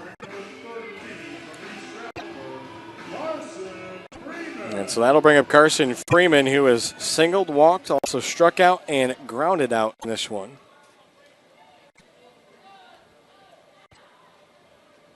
This will be his second at-bat against Ethan Elliott, as he faced Ethan Elliott in a 2-0 count after they took out Tyler Garby. 0-1 pitch here. There's the breaking ball, and that one fouled out of play. So far, Ethan Elliott has tossed 5 pitches to Carson Freeman, and they've all been strikes. Freeman going to look to try to keep things going here with 2 outs. Here's the pitch. That one is swung on, missed strike 3. Freeman could have went. He wasn't, and that will end the inning. So that will be a bad miscue there by Carson Freeman, as that one was in the dirt. Could have had a chance maybe on that one had he had a good break to reach base, but it'll be a 1-2-3 for Ethan Elliott, as he gets the strikeout swing and the 2-3 on the putout. And so that'll send us to the top of the 9th here at historic Fleming Stadium, and it's an 8-6 lead as a new pitcher coming in for the Tobs, as it'll be Luis Acosta. Now pitching for the Tobs, number 31, from Texas, Rio Grande Valley, Luis Acosta. So Acosta will come in, the junior right-hander out of Texas Rio Grande Valley from Brownsville, Texas, as he will start his warm-up tosses to Shamoy Christopher. And on the season for Acosta, this will be his 7th relief appearance. No ERA, a 1-0 record, 2 saves. Has tossed 6 1/3 innings, has struck out 10 batters, walked 1, no runs allowed, and has yielded 1 hit. And he will try to keep this a 2-run deficit as the Tobs look ahead to try to work clean top of the 9th and hopefully a chance to try to rally in the bottom of the 9th.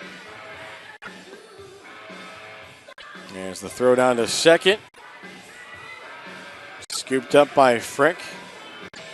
And so we will get set to go. Here is leading things off will be the left fielder, as it'll be Bryce Krazan.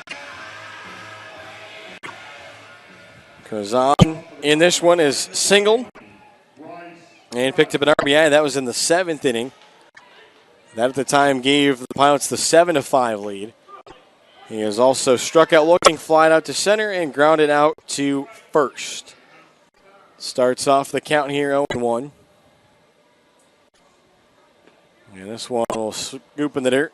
Picked up by Christopher.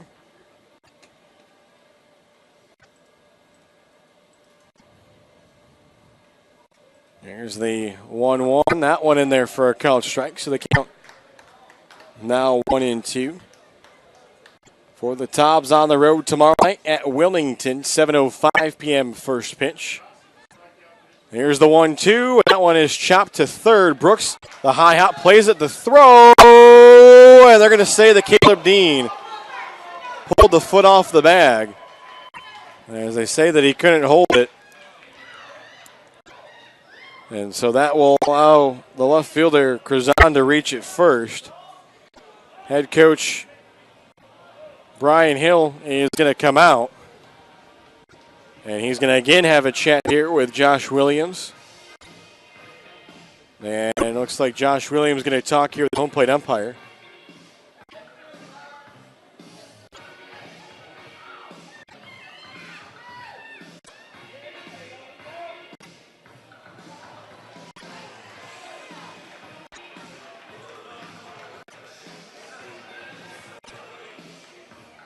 Now batting ring number 2, Kyle Butler.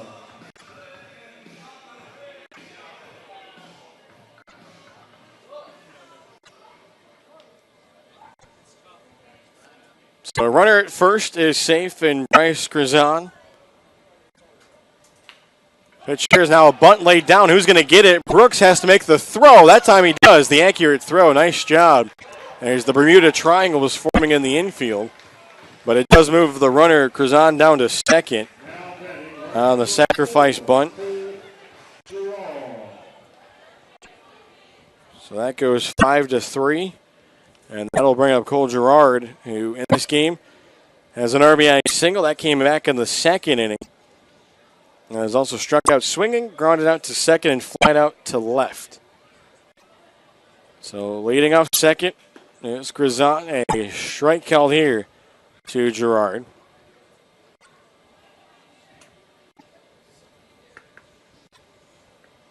Tyler Adams, the leadoff batter for the Pilots in the on-deck circle.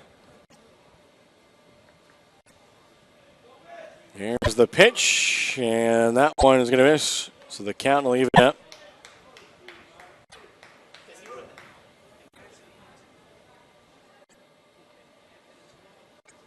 Long looking here for Acosta.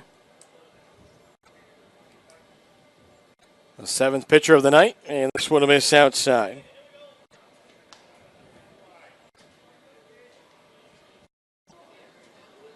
Acosta taking over for Jared Gallagher, who tossed the 8th inning and gave up the run. There's the 1-1. That one swung on. Hit down the left field line, and Antoine Tucker will make the catch, and Tucker definitely not at 100%. And this one is pretty much had to jog over to that one. But got to give him credit for staying out there and still going 4 for 4 at the plate. And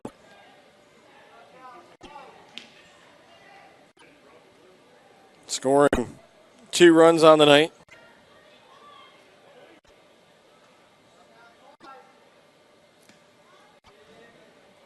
Here's the pitch. That one swung on and missed by Tyler Adams.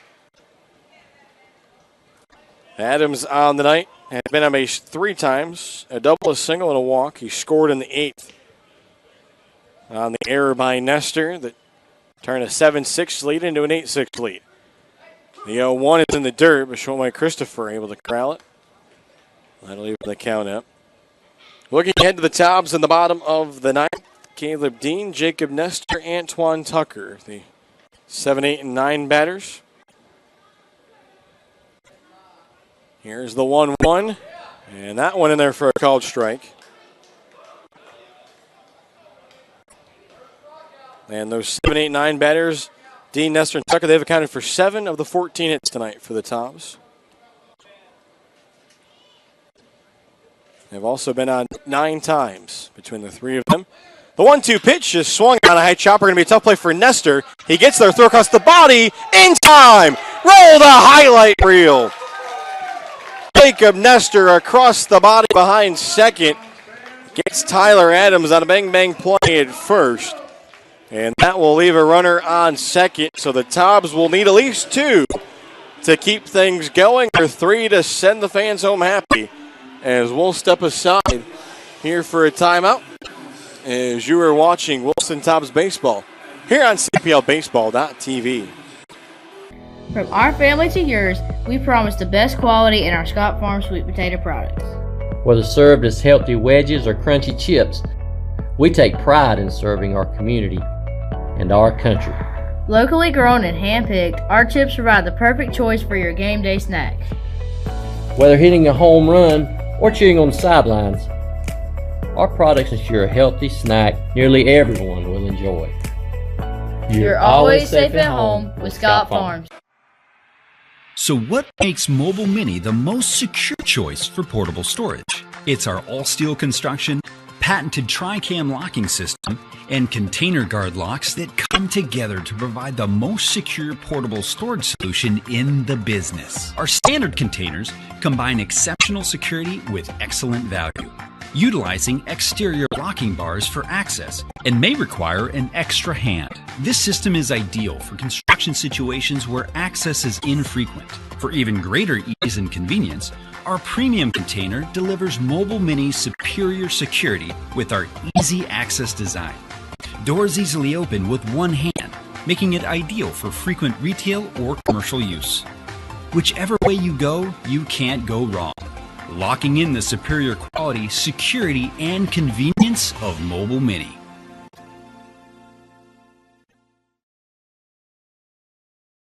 And welcome back, ladies and gentlemen. Doug Page along with you here as they call to the bullpen for the Peninsula Pilots, as they will turn to number 8, Ryan Erickson, to try to close things out.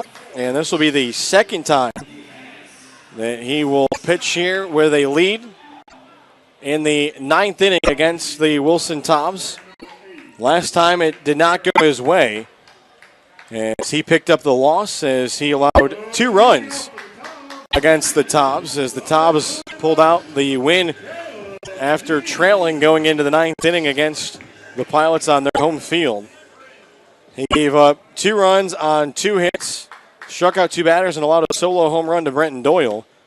First pitch is swung at and missed by Caleb Dean, and the Tobs in that one were down to their last strike and their potential last out with Doyle at the plate when he hit the game-tying home run. 0-1 here to Caleb Dean. That one swung at and missed. Twice he's went outside the zone. Trying to do too much here to help get the inning started. So we'll see what Erickson delivers here on the 0-2. The first 2 haven't been close to the zone. Here's the offering, and that one is swung out and missed, strike 3. So 3 pitches is all that Ryan Erickson needs to get the inning started.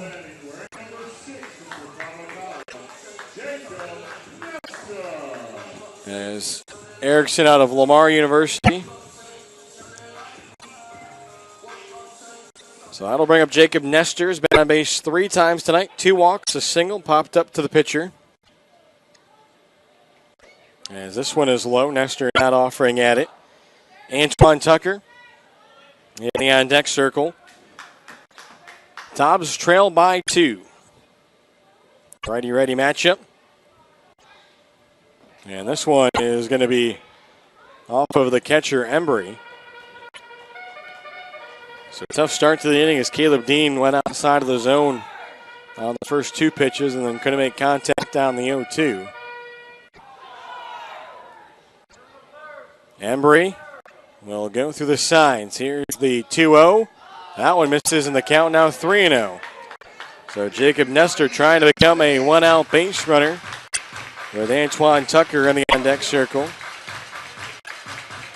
Tobs scored 1 in the 7th, but unfortunately went 1-2-3 in the 8th against Ethan Elliott. As Erickson and Embry playing toss here, trying to figure out a baseball they want to use. So Nestor steps in, ready to go. Here's the 3-0. That one misses, ball 4, so it'll be a 1-out walk.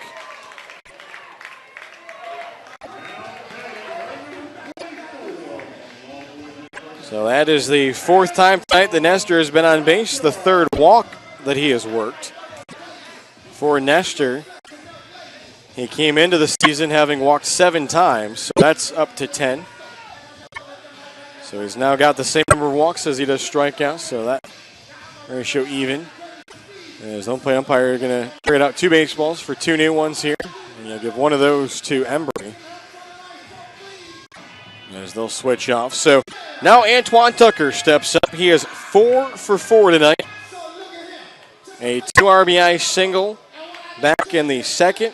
Singled, scored a run in the 4th. Singled, was stranded at 2nd in the 5th. Singled and was stranded at 3rd in the 7th. Bats here with Jacob Nestor on first. The pitch is in there for a called strike.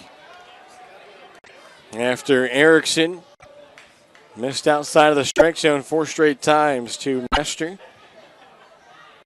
And Tucker had a bug on him, so he had called time as he was trying to get the bug off of his shoulder.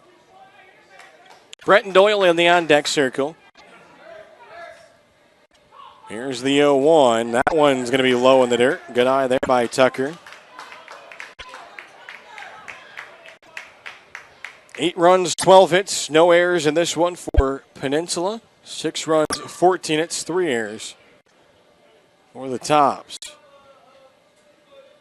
Erickson has 1-1, is taken low and away over the left-handed batter's box, and the count now 2-1.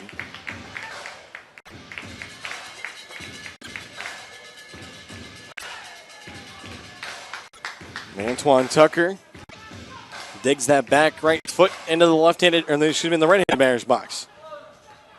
Here's the pitch, and he swings and misses. That one low in the zone.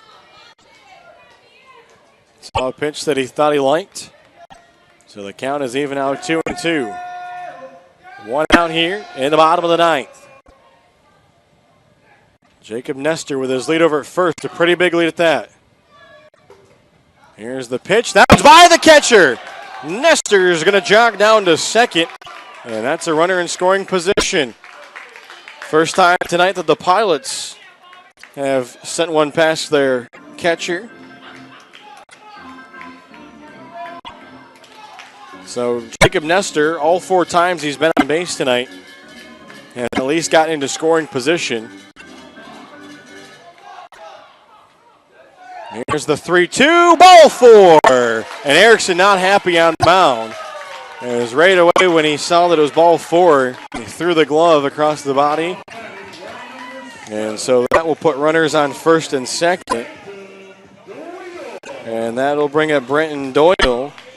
Doyle 2 hits on the night a single in the fourth, RBI double in the seventh, has also struck out twice, grounded into a fielder's choice. Runners get off first and second. This one in the dirt. And the count now 1-0. Bullpen quiet for the Pilots.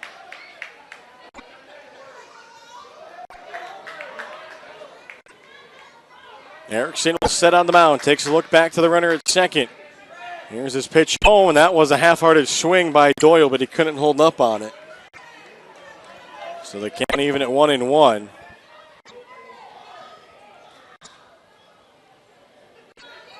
Jacob Nestor leads off second. Antoine Tucker off first. Back-to-back one-out walks. Here's the 1-1. That's a called strike on the lower outer half of the plate. So the count is now a ball and 2 strikes. One away here in the bottom of the ninth inning. The tying runs on base for Wilson. Here's the 1-2 pitch, and it's outside. And the second baseman, Adams, throws his hands up in the air as he wanted that to be called strike 3. So the count is now 2 balls and 2 strikes. Tense moments here at historic Fleming Stadium in Wilson, North Carolina. Here's the 2-2 pitch, and that one's outside. The count is now full, 3-2. So a big pitch here coming for Ryan Erickson. As the count is full, 3 balls and 2 strikes. Erickson, the long look into his catcher, Embry. Runners lead from first and second. Here's the pitch, and it's swung on and missed as Doyle couldn't hold up on it. And so that'll be the second strikeout of the inning for Erickson, and now there are 2 outs. As Doyle couldn't hold off on the 3-2 pitch that was low. So now Drew Brooks will be up there. Runners lead from first and second, and this one misses low and inside. So Brenton Doyle was potentially just 1 pitch away from seeing Ryan Erickson walk the bases loaded, and it would have been with 1 out. There are 2 outs, runners at first and second. Here's the 1-0, and that one swung on and missed by Brooks as the count evens up.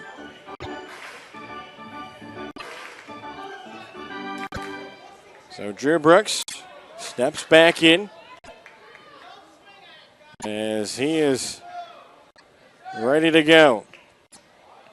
Here's the 1-1. That one swung on and missed. And the count now 1-2, and the Tobs potentially down their last strike of the game. After getting the back-to-back one-out walks, Doyle just couldn't hold off. Here's the 1-2. That's outside. They try to get him chasing, and the count will even up.